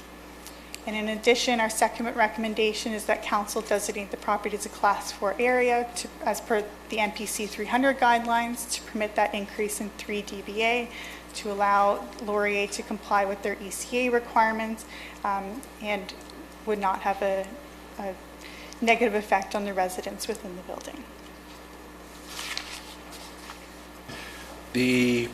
I want to ask council have any questions for staff? Councillor Durrell first. Thank you. Through you, Mayor Jaworski. What is a 53 dBA? What would you compare that sound to? Through you, Mayor Jaworski, as per the NPC 300 guidelines, the property is currently designated as a Class 1 area, which would be what they call an urban hum. So just in an urban area where you have like hydro noise, hum? traffic, and people coming around and those sorts of things. Okay. Can you give me an example? Like, would this city hall be a 53 with our generators? Would we be considered a 53? Enter Joel. You're gonna be busy tonight, Joel. Got zoning later. Luckily, now they brought an acoustic expert. Welcome, Joel. Welcome. Through you, Mayor Jaworski, to Councillor Durrell. To put it in comparison, the existing traffic noise on the adjacent road systems is higher than the 53 dBA. So the air conditioning noise that's generated from Laurier's facility would be less than the surrounding road traffic. But it still creates an issue for Laurier's ECA and would require them to expend a large amount of capital funds to deal with those air conditioning units. So this is a mechanism that the province has set forth to allow municipalities to deal with minor increases, and it allows up to 60 dBA. We've verified that additional 3 would be inaudible to most individuals, so we're comfortable moving that from 50 to 53 dBA. But we do need a policy around this NPC 300 and further information on what are the comparable levels. But it should essentially be inaudible. If you were to stand with respect to on the street corner, the surrounding traffic would be louder than generally what you would hear from these particular noise conditions. So think about standing on any street corner and listening to the traffic and the people and everything, as Natalie said, going by. That's the type of environment that you would hear. Thank you. 179 units. Are there dens in these units? Through your Mayor Jarowski, we have not seen the layouts yet of the units. That will be determined, or ensuring that the applicant is in compliance with the zoning bylaw will be determined during the site plan review and building permit phases. So they're one-bedroom apartments. Through your Mayor Jarowski, yes, the applicant has let us know on many occasions that there will all be one-bedroom units. Thanks, Natalie. This might actually be for Mr. Cotter. Mr. Cotter.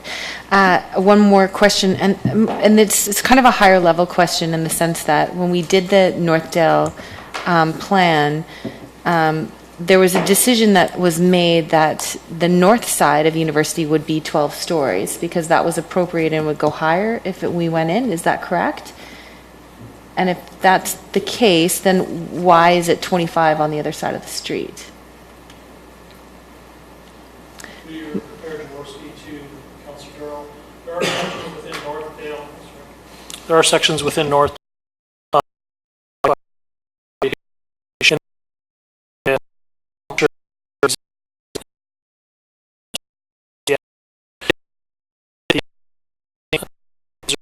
Zone MR25.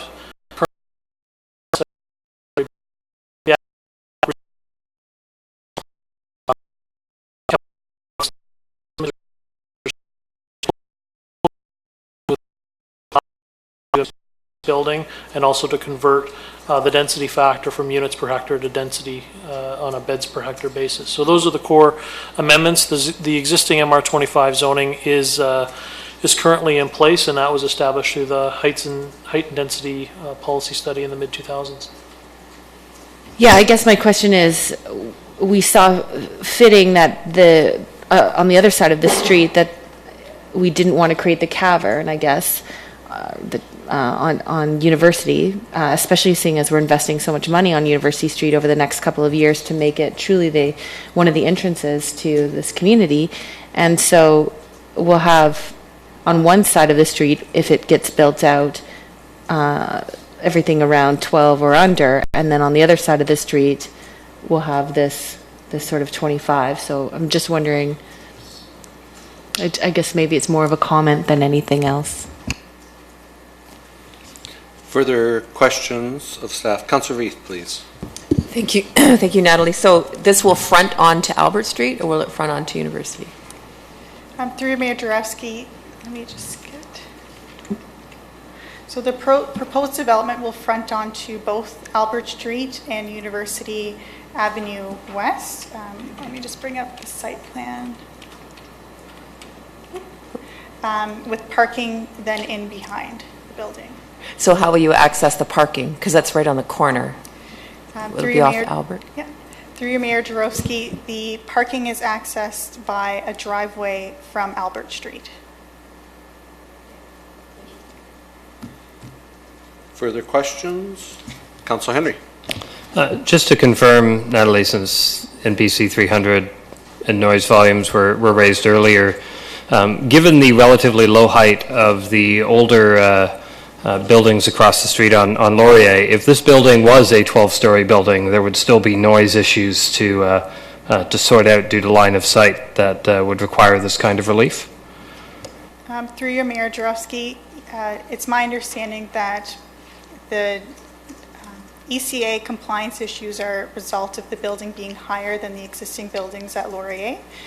So if the building, although I'm not a noise expert, if the building was 12 stories in height, it's likely that Laurier would still be required to mitigate their noise levels from the proposed development. Excellent. Seeing no further questions, thank you very much. I will now ask any registered delegations to come forward. I have one registered delegation, Mr. Hugh Handy, GSP Group. Welcome. Thank you, Mayor Jaworski, members of council. Thank you very much, Natalie, for your presentation. I'm going to be as brief as I can, but hopefully to answer any questions this evening. I'm with GSP Group, and I also have with me this evening Drazen Prika with 203 Albert Inc., and also part of the Prika Group to answer any other specific questions that council may have. I'll take you through, I think what I'll do is I'll leave parts of the presentation Natalie and I had discussed about the proposed zone change. I think she's covered those extensively, but give you more of an overview of the development. And I think the last time we were here, and Kristen Baristel from my firm was here the last time, was to some of the questions related more to the development itself. And so I'll try to give you a little more detail of that.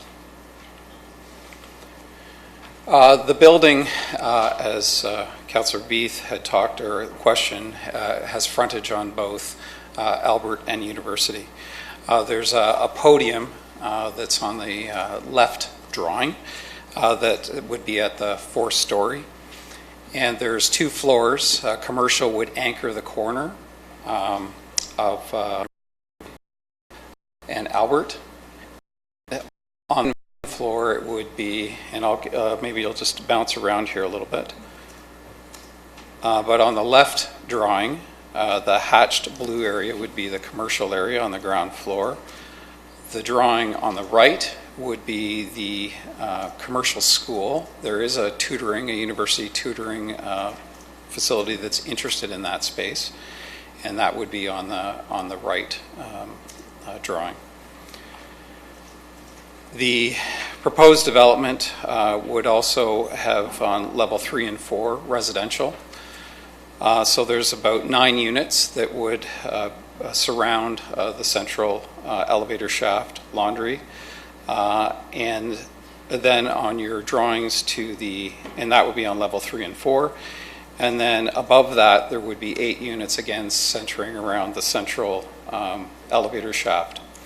On the top of the building, there is a penthouse and media rooms and outdoor amenity area as well.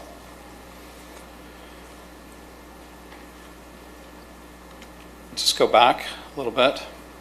Looking at the drawings, the intent is to really activate the frontage along University to ensure that there is active space, a lot of glazing, and the parking, as I think one of the questions of council, comes off Albert. There is underground parking for 45 vehicles, 27 at surface.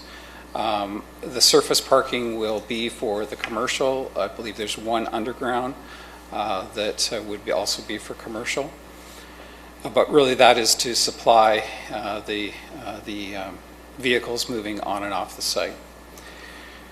One of the questions through council's questions, I think previously, in terms of beds and dens, our intention is to comply with the bylaw. I want to make clear on that, that they are 1-bedroom units. The design of those units have not been finalized yet, but those will be part of the building process. I'd be happy, in terms of materials, we've tried to look at materials that this is an important corner. You know that the Prika Group is building the hub.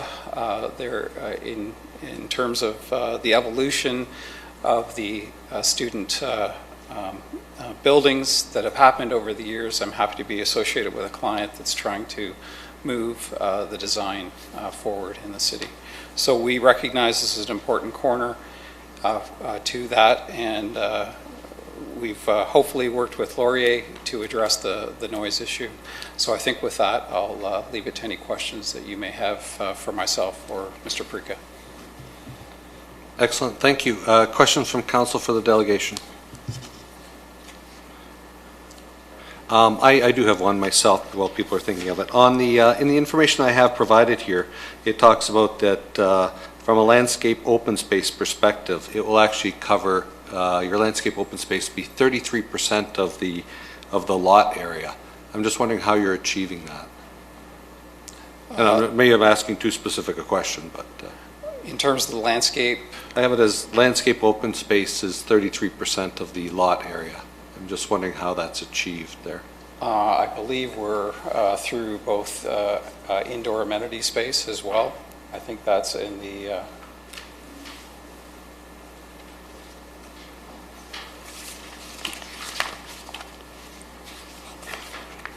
so let me look at the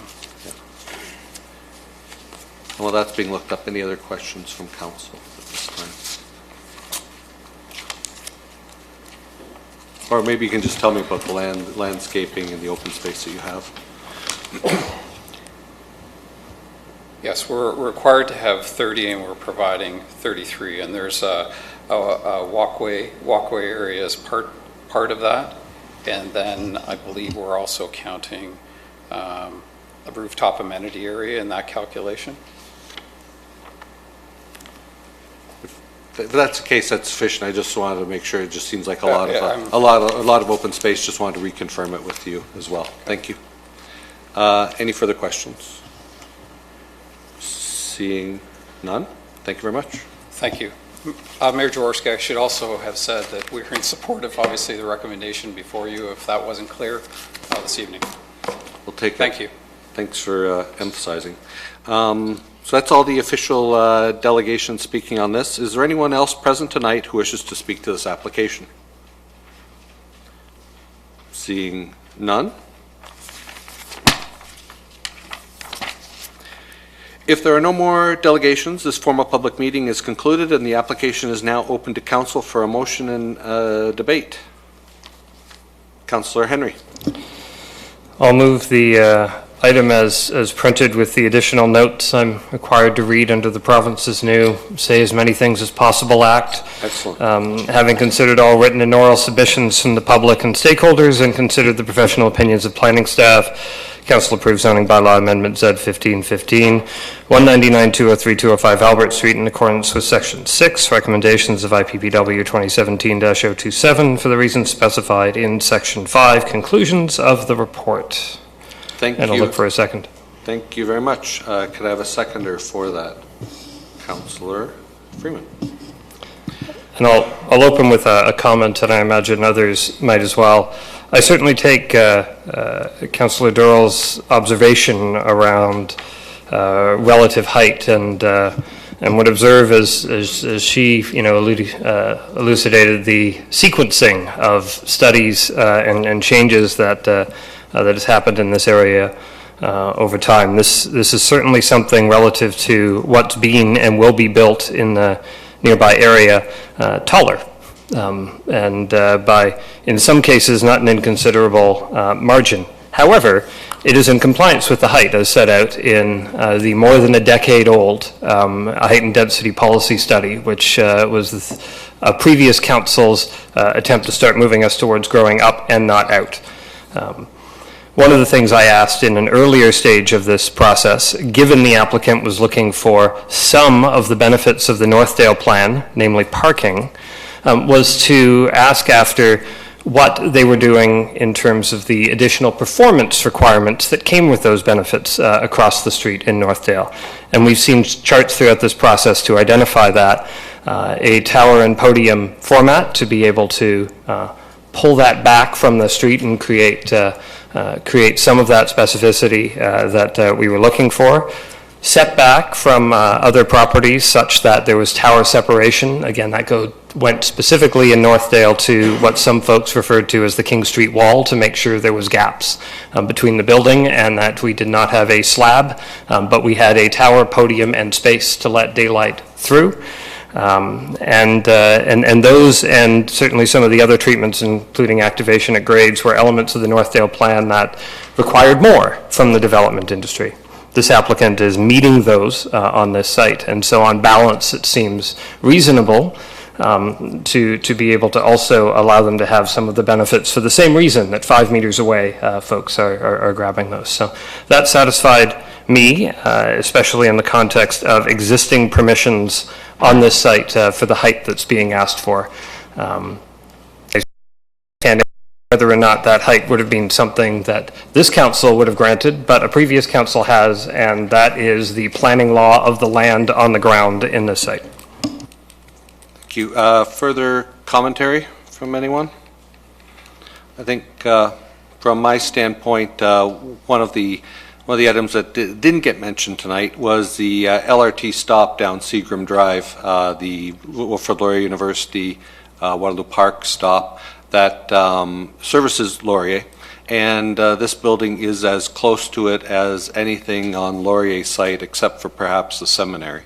And so in terms of being easy access to the express buses on the street, literally outside their doorstep, the Laurier LRT stop is as close to it as any building at Laurier, and you know, the development that's going on simply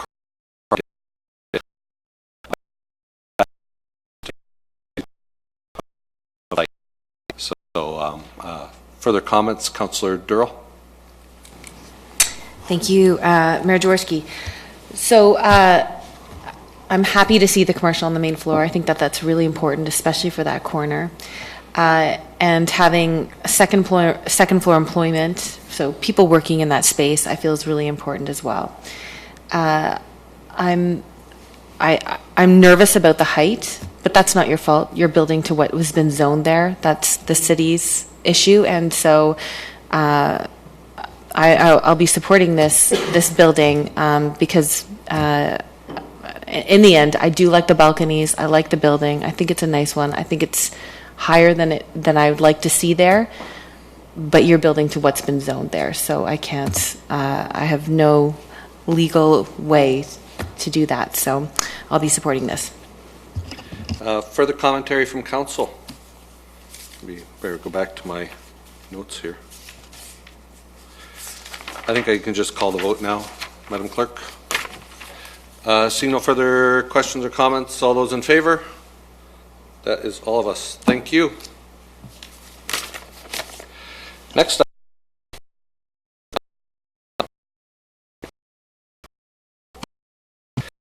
11B. This is an informal public meeting to consider comprehensive zoning bylaw review, second draft zoning bylaw. There will be no decisions made tonight. Council and the public are seeing this application for the first time. Council is looking for the feedback from interested parties with respect to this application. Tonight's comments will be taken into consideration in developing a staff position on this application. The staff report will be considered by council during a formal public meeting.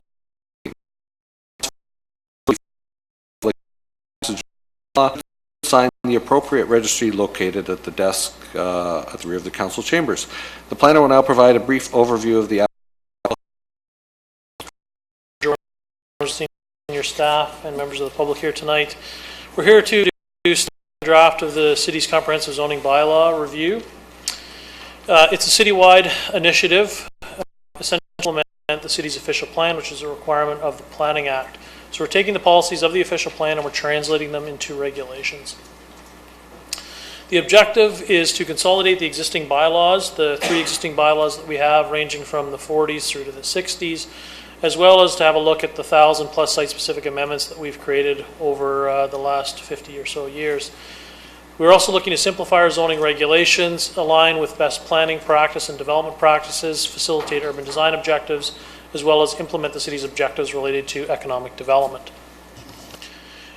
Through the first draft, we have undertaken a range of consultation measures with the public. We've introduced numerous reports to council, made various presentations to council, but we've also had formal drop-in sessions, informal conversations.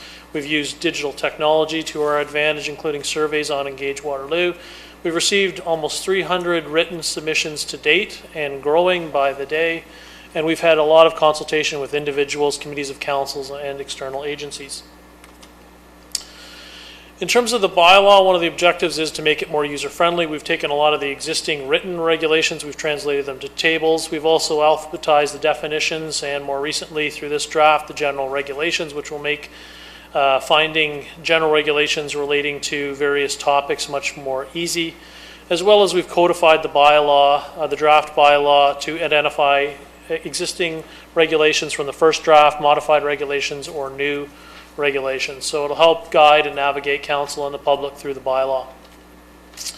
We've introduced a whole host of definitions, including some of that you see on the screen. We've added definitions related to tech office, educational institution, podium, indirect sales. They're all within the bylaw. I'm not going to go through them in detail, but we have spent a fair amount of time working on definitions as well as general regulations. We've also modified a host of definitions, including amenity space. We've allowed amenity space to be located basically on the podium of the buildings up to 6 stories in height, which equates to the 22 meters. We've required bed and breakfast establishments to have 1 or more meals served with their service, which is working with municipal enforcement around short-term stays and differentiating bed and breakfast from the shared economy such as Airbnb. We've also expanded things like food and beverage manufacturing, which is restricted to meat, poultry, bakery, and beverages, to now include dairies, vegetables, cereals, grains, and other identifiers that our Economic Development Division has identified as interest they're receiving at their, with them at their level. We've modified and adjusted things like the low-rise residential area to include schools, and modified a whole host of definitions within the city based on the feedback that we've received. In terms of the general regulations, we've moved a number of our regulations from the definition section to the general provisions based on our request from our legal services division. So if you read the definitions, you will see a number of the performance requirements that were existing in the previous first draft have now been moved to the general regulations or the general provisions. They've not been lost, they're just relocated. Bake shop, we've added in incidental retailing of beverages. Again, bedrooms, we've put in a provision around a maximum of 5 per dwelling with an exemption for low-rise built form, which includes singles and semis and duplexes and those types of structures. And at this point, until further law is created, we've created a prohibition against cannabis dispensaries. With respect to conventions and trade shows, we've added this into the bylaw. It was currently lacking, and one of the things we're recommending through this draft is that vacant industrial buildings, if currently there's some temporarily vacant space within an industrial building, why not bring some activity and exposure to the site through temporary trade shows or conventions. Drive-throughs, we've added provisions around no intercom ordering stations within 60 meters of sensitive uses. We continue to work on dual zoning and split zoning, which we'll see more and more as lots are consolidated for intensification. Within educational institutions, we've added in 10% building floor area for things like ancillary restaurants and cafes. So things like the perimeter institutes, Black Hole Bistro will now be recognized in the bylaw, and we continue to work on things like floodplain zoning and simplify those regulations. We've also worked on our home occupations. It was a lot of feedback through the first draft on home occupations. We've expanded the range of home occupations to include home commercial wellness, as well as home health practitioner. So the practitioner is someone that's licensed under the province of Ontario. The commercial wellness would be somebody like a home personal trainer. We've increased the number of home occupations permitted from the current 1 to 2, with certain exceptions such as the home health practitioner, which generates more parking. We currently have prohibitions against retailing within home occupations. We're now proposing indirect sales, no direct sales on site, but the use of the internet, telephone, those types of services can be effectively used within home occupations. We've also tailored our parking regulations towards each of the home occupation uses. We've created some distinctions between microbreweries and nanobreweries. Microbreweries are directed generally to our light industrial and industrial areas. Nanobreweries are deemed to be reasonable uses within our mixed-use environments and within our core areas, and intensification areas as complementary uses to residential. We formally recognized outdoor patios. We've simplified and aligned our secondary dwelling unit regulations with provincial directions. We continue to work on the servicing provisions under the general regulations. We've got a draft set of those regulations. What we're still needing to work on are things like existing areas in the city where full services do not currently exist and how we recognize those in the bylaws. So that's still under review, as well as commentary with the region on source water protection measures. And again, we've worked with municipal enforcement to align the bylaw to the extent that we can. Things like the swimming pool regulations have been aligned with the pool enclosure bylaw with advice from municipal enforcement. With respect to parking, we have regulations that are tied into structured parking, including underground parking, as well as bike parking, accessible parking. There's the standard parking regulations with respect to vehicles and motorcycles, as well as parking with respect to visitors. So there's components of the bylaw that are written around each of those sections, and you'll see that throughout the bylaw as you read it. We've also introduced through this draft a parking overlay, and that overlay translates to a chart in section 6, which essentially provides reductions on the base rates of parking. So based on your context, for example, within the core area, you can receive reductions of 50 to 60% based on your commercial, or based on your parking rate from the standard base rates that are applied within each of the zones. So we're trying to tailor our zoning regulations from a base standard reflecting context and applying site-specific or parking adjustments for specific contexts throughout the city. And again, just stepping back, you can see that the parking overlay generally relates to nodes and corridors, as well as our station areas as contemplated through our station area planning. With respect to residential, I'll work through each kind of the major categories. Most of the residential regulations are generally the same. We still have a low, medium, and high density categories with a number of zoning categories in each. We still have a specific set of regulations for Northdale. But what we've done based on the feedback we've received is add in another zoning category, which is RC1, Residential Conservation 1, which reflects the specific nature of the McGregor-Albert Heritage District. So we've added that regulation in to recognize the unique characters of that particular neighborhood and respond to a fair amount of the feedback that we've received from the public to date. With respect to commercial, we continue to have commercial categories that align with the designations in the official plan, as seen in the diagram. Some of the things that we've highlighted through this particular review, we continue to refine our range of permitted uses in each of the categories. Retail stores continue to be broadly permitted. Again, nano breweries have been allowed in conjunction with restaurants. Patios have been recognized. Personal brewing establishments are now moved or shifted from our employment zoning categories and designations into our commercial designations at a smaller scale. And again, we continue to have certain prohibitions around certain uses or restrictions, including things like nightclubs and payday loan stores. We've also, within the commercial area, this is kind of one of the bigger issues that we've dealt with, is through conversations around source water protection and land use compatibility. The original commercial zones included advanced technology. That use has been shifted to our light and heavier industrial areas, and we've established a new use called tech office, which is deemed from a source water perspective and a land use compatibility perspective more aligned with things in terms of more aligned with our policies around intensification and compatibility. So the tech office really drives more at the software, but it does allow assembly of hardware as well as prototyping, and it relates to things like computer sciences, virtual reality, cybersecurity, all of those types of uses. And again, it's an attempt to balance those planning objectives around compatibility, but still maintaining a strong tech presence within intensification areas and mixed-use buildings. With respect to employment, we continue to have the 3 pillars that are set out in the official plan. As our bases, our business employment, which is your lighter industrial, your flexible industrial, which is your traditional industrial area, as well as your academic.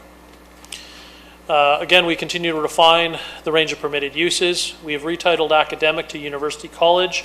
There was some confusion around the school boards as well as the range of academic, which is a term used in the official plan. So we're being much more specific here. Again, advanced tech has been shifted out of some of the commercial areas and now is specifically tied to the employment zones. Food and beverage manufacturing we touched on, that we've expanded that significantly. Again, this is where you'd find your craft brewing facilities through your microbreweries, as well as some of your heavier maker spaces in artist studios, such as if you were a welder as an artist, this is the types of locations that you would be directed to in your employment areas. And then we continue to review our ancillary commercial uses to support those employment-based permissions. With respect to the other zones, in our institutional zones, we've brought from the specialty zone category, we've moved the school zone into institutional. We've expanded the range of ancillary uses dramatically in these zones based on the hubs concept, which is intending to use schools and other community facilities, such as churches, in a broader way. So we've added in the temporary markets, some ancillary cafes, those types of uses to make these, or allow the potential for these facilities to be more.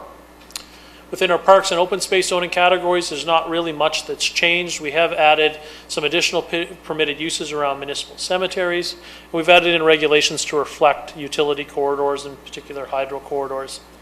The environmentally sensitive landscape zones generally remain the same, and our specialty zones essentially remain the same with the one exception.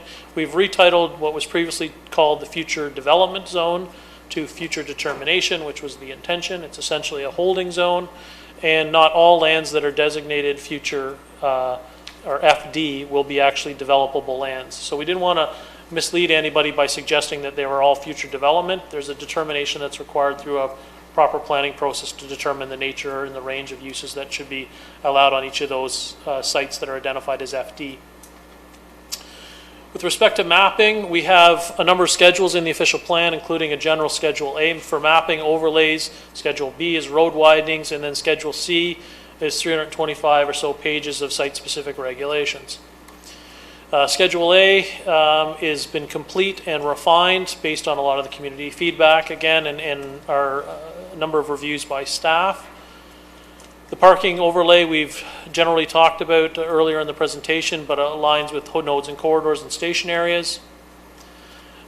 Schedule B was the road widening provisions that are set out in the official plan, and Schedule C essentially takes the 1,000 or so site-specific bylaws that we have in the city, and we've knocked them down to a little less than 200 to date. Those site-specifics can be researched by zones, by current address, or by the previous site-specific bylaw number, so they should be easily found. And we are working to map each of those site specifics as part of our mapping exercise. Some other considerations. We continue to work with our station area planning colleagues in coordinating the zoning bylaw with the stationary work. We've worked on site-specific regulations for the Colonial Acres area relative to the interim control bylaw that's in place. We've met with a number of neighborhood associations, including the Dietz Avenue South group, and modified the zoning in that property, or for those properties, back to a lower density residential, with the exception of one property at 6 Dietz, where we're still under review. We've also looked, based on a number of the feedback, at our setback regulations. There was a lot of feedback received from two staff regarding streetscapes and green space and maintaining trees and open spaces along our streetscape. So in order to achieve that, we've generally maintained that 5 meter setback from our street lines. One of the other one of the larger kind of components of this review that we've integrated in is further review on the building heights piece. For this bylaw, we've generally looked at the bylaw to create better transitioning in terms of height. In many instances, it results in lower height permissions that have been established on a number of properties compared to the first draft. The building heights were determined based on building heights and spatial separation. So essentially for every meter of height that you go up, we were looking at a 0.5 meter separation. That was the model that we were using to establish the current regulations within the bylaw. We've also added more height categories than are established within the official plan. So as you can see, there's now a 10, 16, 20, 30, 40, 60, and 81. So we've added in the 30 and the 60 to provide some transitioning pieces there, where a jump from 20 to 40 or 40 to 81 seemed a little dramatic. There was instances where a lower height seemed more appropriate. So we've introduced those particular categories, corresponding density regulations as well. We've also introduced regulations around tower and podium built form. So you see that throughout both the residential and the commercial zoning categories that allow for mixed use developments. So where we're at, we're presenting the second draft to the public.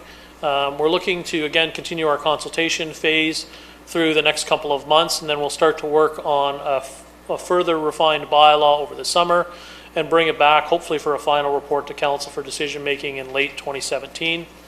What we still need to work on is some agency consultation. We still haven't got formal comments from the region. We're still working with the GRCA and a few other agencies to get formal comments from them. We also will be looking to advance an official plan amendment to modify and tailor some of the zoning regulations from the official plan, and again, to aid in the review and the user-friendliness, some graphics with the bylaw. We've got a project email and a project website where everything is laid out, and that would be my presentation. I'd be happy to answer any of council's questions. Well done. 56 years of zoning change in 13 minutes. Good job.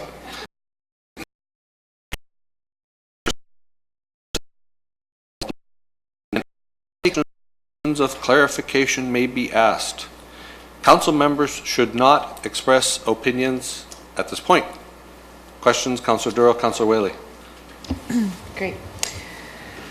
So I'm a little confused on the parking in Uptown Ward. So in some places, in one of your slides it said 60%, and then I was reading 50%. Can you talk to me a little bit about where we're at with parking? There you go, back one forward. So 60% of minimum parking spaces? Sure. What does this look like for Uptown? So Area A is, for the most part, the core. So generally, the core is a station area, so a 50% reduction would apply. Within the Uptown, kind of outside of that general core area, but still within a reasonable walk distance, it varies. So essentially, the model that's been used is based on context reductions are applied. So 50% generally applies to the majority of the core, but as you kind of broaden outside of that area and your walk distance gets a little further into that 400 to 800 meter range, that's where the parking regulation transitions to a 60% from a 50% reduction. Okay, so then that, right now we've been getting a lot, so the building we just passed, would it meet this current zoning for parking? That is a good question, through your Mayor Jaworski to Councillor Durrell. It's a difficult question in that the density of the property is what really drives that particular building. Their parking rate, which is I think 3 per 100, generally our rate is 4 per 100, so you were looking in that case around a 75% reduction for what they've asked for and what council approved. So in that case, it's not quite to the level of the core, but it's in that 75% range. So you see stationaries or stationaries beyond 800 meters. It's in that range of the C and D. I would suggest to council was the proposal you just approved. Okay, I'm interested to see what the feedback is from the community, because I still feel like we're just not getting it right. Or, wait, so can't give opinions. I'm curious about whether the parking rates, and I know that this is probably you wake up in the middle of the night thinking about parking, but I'm concerned that it's still too high in the core to facilitate what we're trying to do, because we constantly are having people coming to us and the CIP being used for this. So that's one of my things. The other one is we still have a U1 and a U2 zone. So talk to me about this. What are the differences? Why are we keeping these two zones? Through you, Mayor Jaworski, to Councillor Durrell. So the U1 zone is essentially the Uptown Urban Growth Center north of William Street. So it's permitted within the official plan the broadest range of land uses. South of William Street is the U2, and again, the zoning is implementing the official plan policy, which I believe is Uptown mixed use. So it doesn't permit in the official plan as broad a range of land use permissions, so we need a separate zoning category to distinguish kind of the boundary divide that was established in the official plan, with William Street being that divide. Okay, so we're seeing a lot of growth in that U2 area, and so after the consultations, you still feel it's important to have two zones there? Through your Mayor Jaworski to Councillor Durrell, we are required under the Planning Act to implement the provisions of the official plan. So because the official plan sets out a more restrictive planning framework for that area south of William Street, we do, in my opinion, require two particular zoning categories. Within that U2 zone, which is applied south of William, there is broad permissions. The intention of that area is to be supportive of the broader Uptown and the broader retailers. Okay. So the intention is more as a supportive area for offices, for retail uses with supporting commercial. So you see new developments such as the brick development coming forward, which is primarily residential, but it does have those supportive commercial uses on the ground floors and to some degree on the second and third floor for office purposes. So the framework in the U2 still allows for that, but it's really focused more towards the residential and the office as the primary uses, not so much as the retail, which is directed kind of north of William Street in the OP and as proposed in the zoning. I have a couple more. Is that okay? Okay. So all of a sudden we're talking about tower separation. And so while I kind of understand, I'm hoping you can make it a little bit more clear for me, because I think it's, when I look around uptown at some of the big projects we're doing, like barrel yards, would barrel yards not be able to be built under this, what's being proposed under a new zoning bylaw? Through you, Mayor Jaworski, to Councillor Durrell. Specifically, I would have to look at barrel yards as an example. Reaching the upper limits of the official plan. The site was in the 19-story range versus the 25 that is permitted, and that's a function of various issues in terms of setbacks and density and parking and other requirements. The issue that we've heard through the first round from the draft comprehensive bylaw process is the heights and the transitioning piece need to be worked on or in a more definitive way than what's broadly set out in the official plan. So we've tried to establish a more consistent height transitioning regulations, as well as those complemented by that tower podium form, including horizontal tower dimensions. And again, all of this is draft. It's open for discussion. We'll see where the conversation goes and see whether this is what some of the community members are doing. Generally, what we were trying to do is to say the closer you are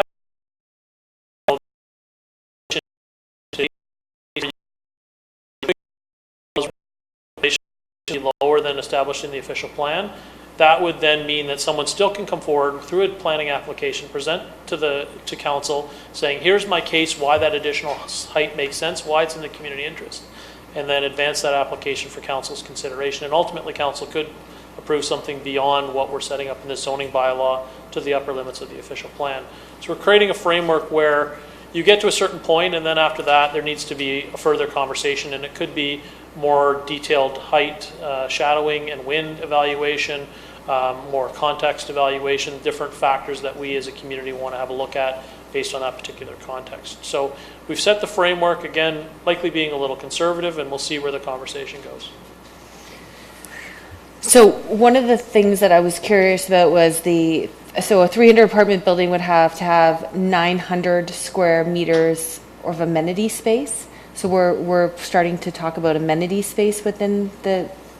So I guess what I'm curious about is if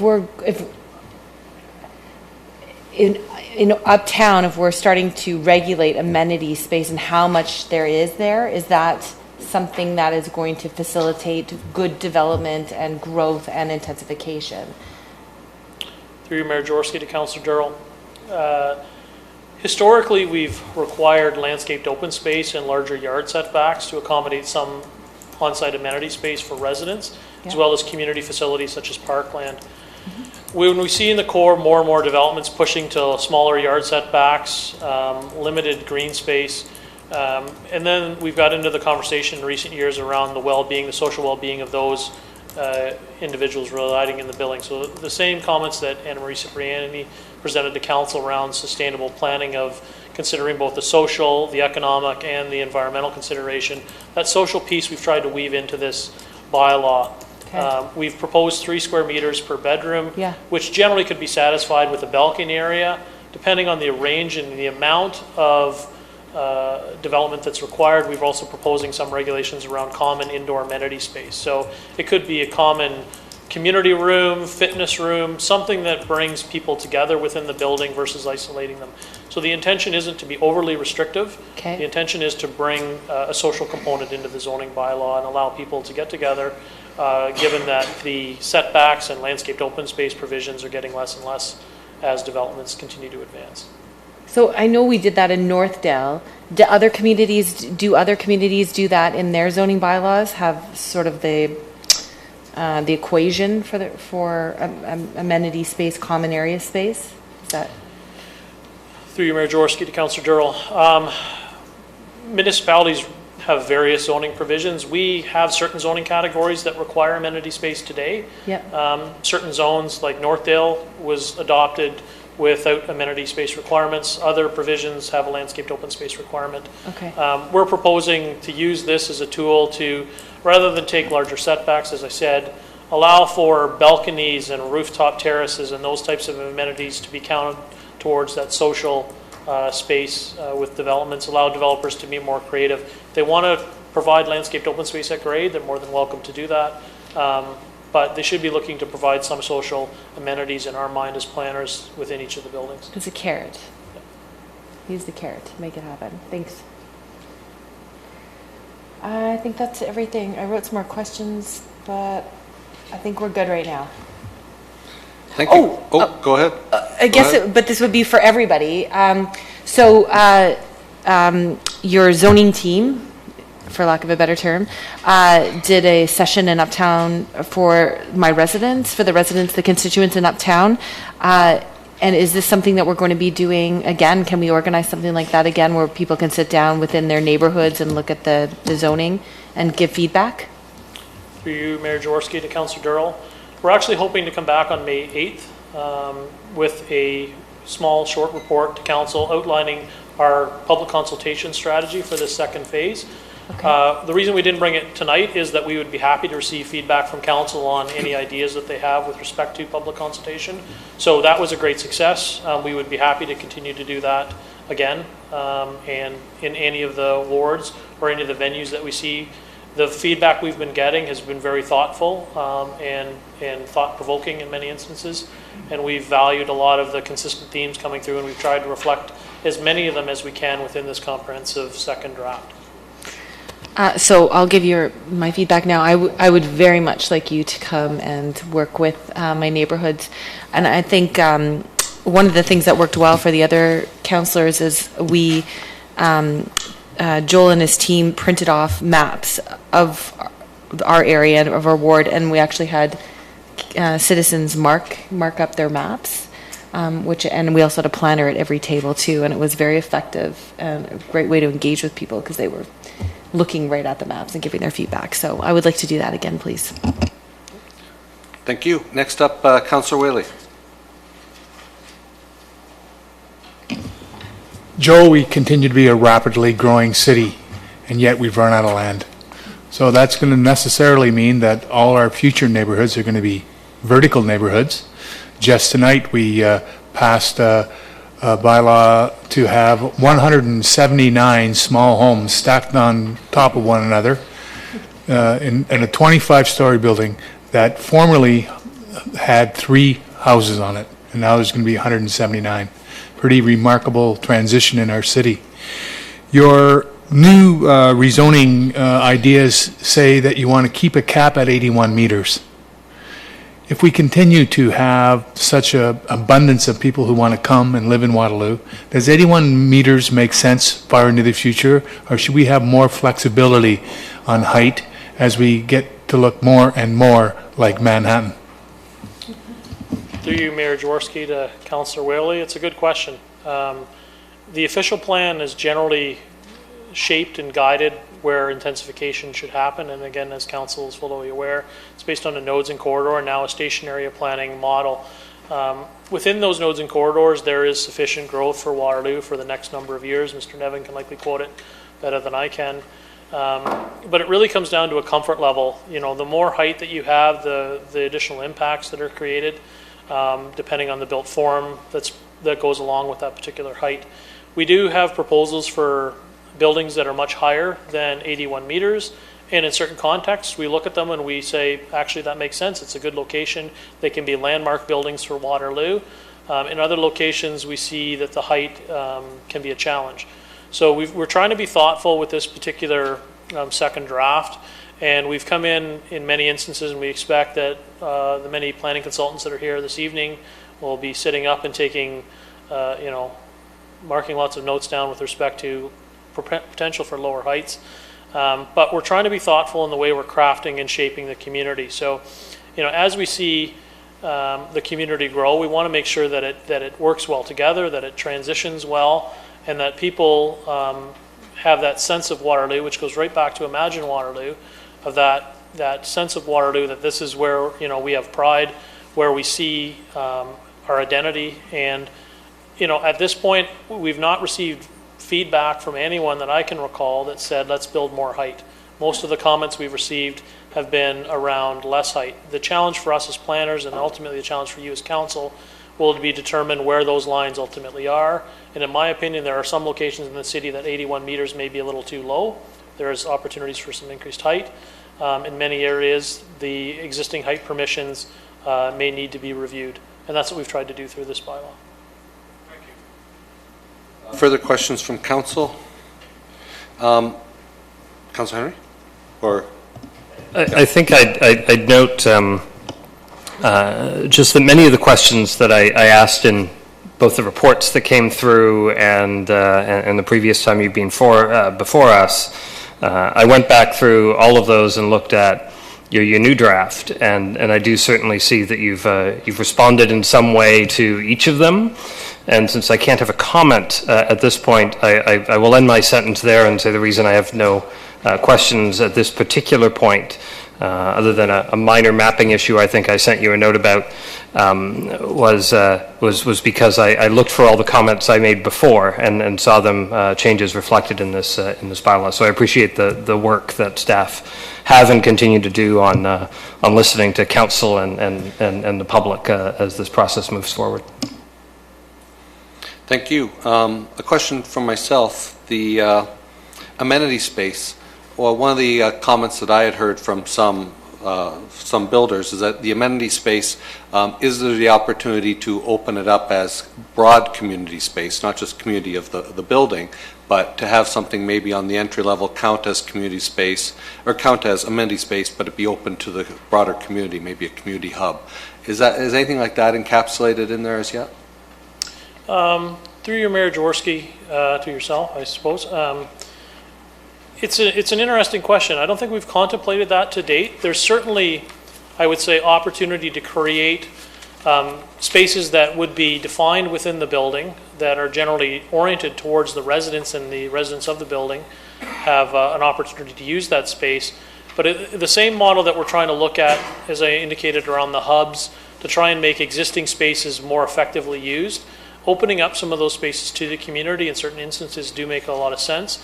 Mr. Nevin's group is working on the public realm strategy, and again, some of those elements are taking outdoor landscape area and making them potentially more public accessible. So translating that concept into interior space does make a lot of sense, and certainly a takeaway for us. And it sounded like, and through Mr. Turner's here, it sounds like from this process and our business licensing process are well in tune, it seems like, from the changes that you've identified tonight. That's correct. We continue to have a number of working groups with various divisions in the city. Municipal enforcement is one of those divisions where we are receiving some good feedback. One of the challenges that we face is not only drafting regulations to implement the community's planning vision, but we want to maintain consistency with our other bylaws in the city. So again, we have some common themes that we're trying to work on, as indicated, the bed and breakfast versus kind of the shared economy Airbnb, and creating differentiation in those uses. Municipal enforcement is working on whether that's what type of licensing may apply, and we're trying to support that conversation through the definitions and the regulations we're drafting in this bylaw. Thank you. Seeing no further questions, thank you very much. There are no registered delegations.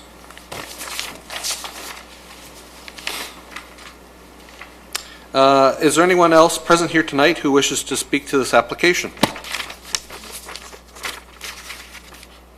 Seeing one? Seeing one.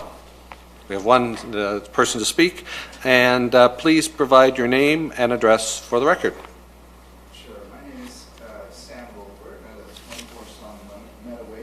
In Toronto, and your worship, I enjoyed listening to your interview on CBC Radio on the way in. Thank you.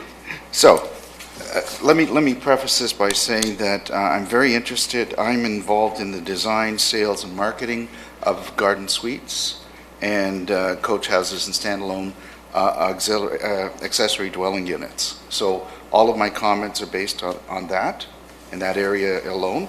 So I'm going to limit my comments to section 3.1 on the secondary dwelling units.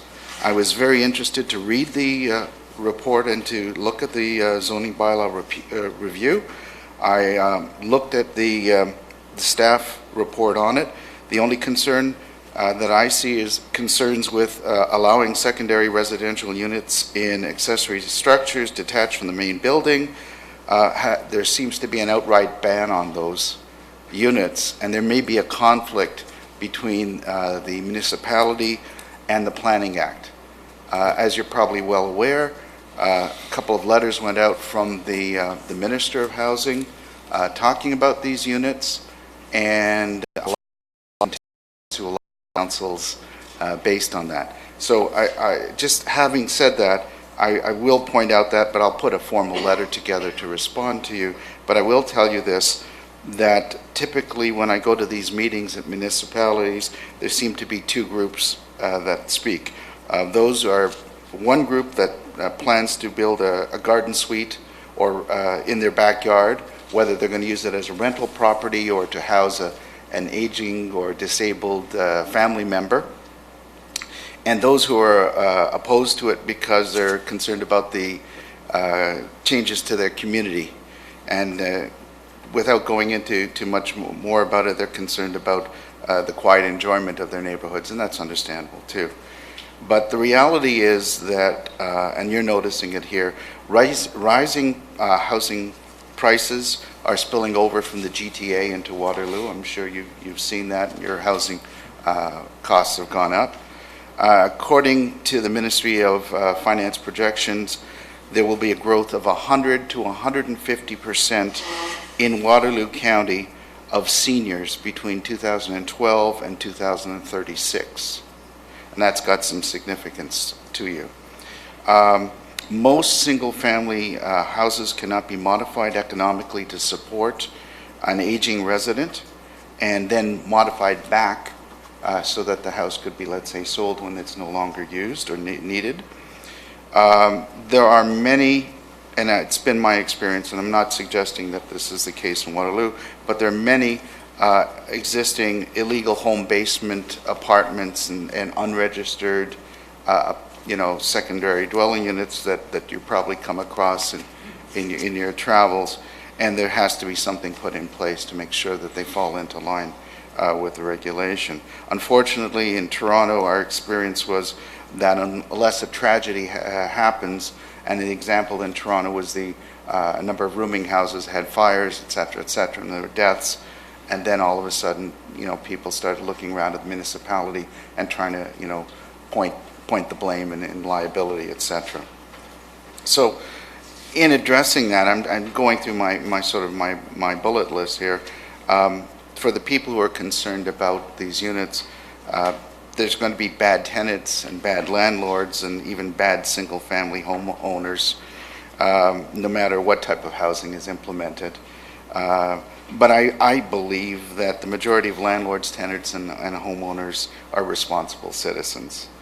And I believe also that detached secondary suites add value to a property and add to the municipal tax base. The province has mandated the intensification, I've heard that word being used around here before, mandated the intensification of residential areas, and in your official plan there's probably a section that deals with it because the demographics of this province are changing.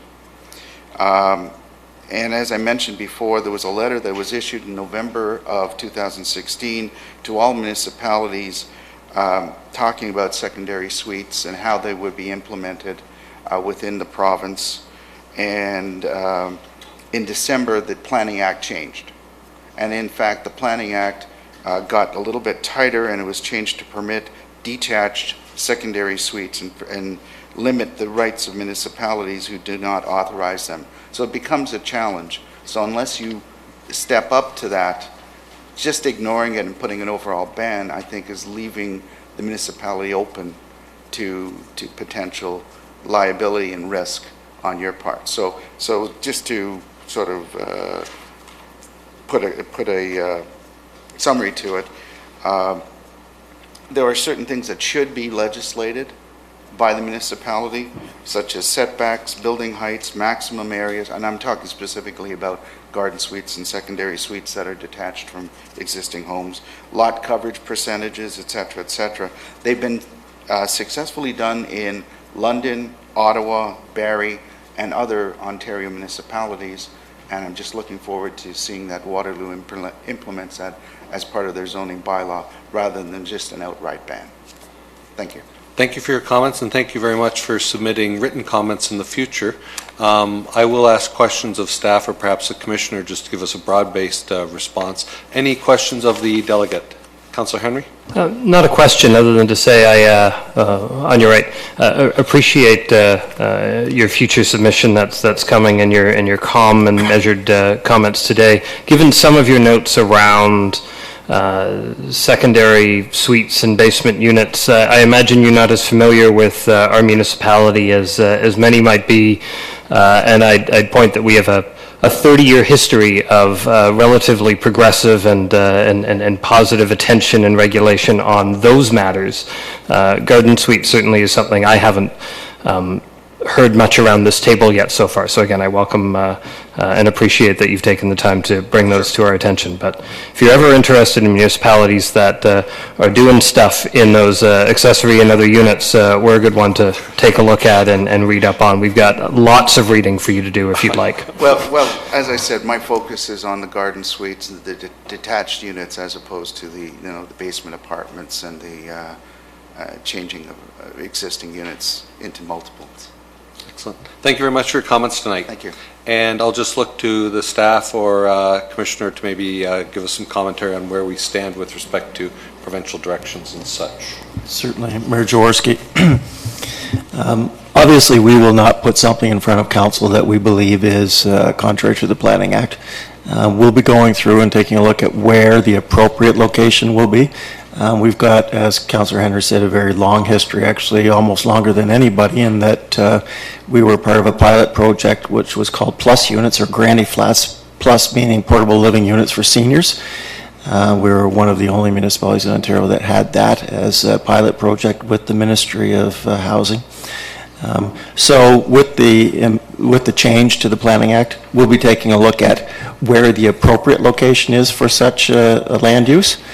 And given our demographics and our unique nature in the city of Waterloo, we don't think a complete allowance in all areas of the city would be appropriate, but perhaps a total prohibition, given provincial changes, isn't appropriate either. But we'll be coming back with something that we believe will be, one, in accordance with the Planning Act, and what we also think is best for our community.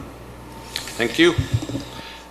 Seeing no further delegates, if there are no more delegations, this informal public meeting is now concluded. Staff will review the issues and provide further reporting to council at a later date. We're getting near the end here, folks. Consideration of notice, no notice of motions, no communications, no regional information, no unfinished business. Oh, yes, we're getting there. That's in 17. 17, Part 2, items removed from the consent motion. Item C, which was the 2017 general tax levy. Could I have a mover of that? Councillor.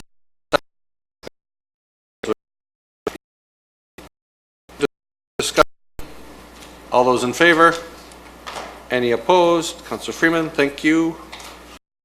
Next, other business councillors. I think somebody has. Councillor Henry. Thank you, Mayor. I'm pleased to have the opportunity to read note ahead of National Mental Health Week, which comes from coast to coast to coast in this country next week, from May 1st to May 7th. The Canadian Mental Health Association of Waterloo Wellington will be celebrating Mental Health Week next week from May 1st to May 7th, 2017. This week recognizes and promotes mental health awareness through activities, events, and educational campaigns. Positive mental health is about living well and having the tools to cope with difficult situations. Mental Health Week helps to address improvements, recovery opportunities, and support for those suffering from mental health issues. And so certainly I'd encourage folks to take a look at what events in our community they can partake in, can learn more about themselves, about people around them, because everybody knows somebody who's been affected by mental health challenges at some point in their life, whether in the past, in the present, or to come. And certainly there's been a lot of attention paid to universities as an environment that there are particular acute challenges for young adults. This makes a lot of sense as onset times for many of the more challenging mental health conditions are in young adulthood as people move out of their teens. And this is also the exact same time that many of them move out from their support networks and into our universities and colleges around the province. So I think we all do great service when we come together, encourage, educate, support, and let everyone know that there are opportunities, that we are here 24/7 as the phone number is to help many people in our community, and Mental Health Week is just one of the weeks in a year where we can talk about that. Excellent. Thank you. Councillor Veith, please.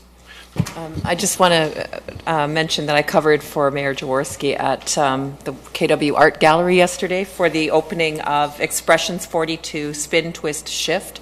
So this is the annual exhibit by our students from both school boards. And the exhibit's on until the 11th of June, and if you have the opportunity to drop by there's some beautiful works. It's amazing and really inspiring to see our youth and what they're coming up with. So thank you for not going to that and allowing me to be there. You're welcome. You're welcome. Thank you. Further things going on that people would like to know of? Councillor Durrell.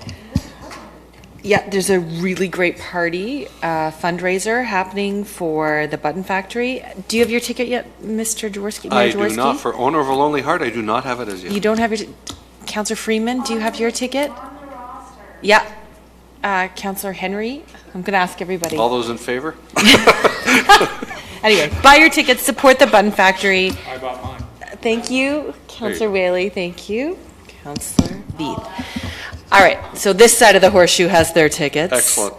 Anyway, great fundraiser to help out the Button Factory, which spreads the love of arts and culture in our community all across Waterloo region.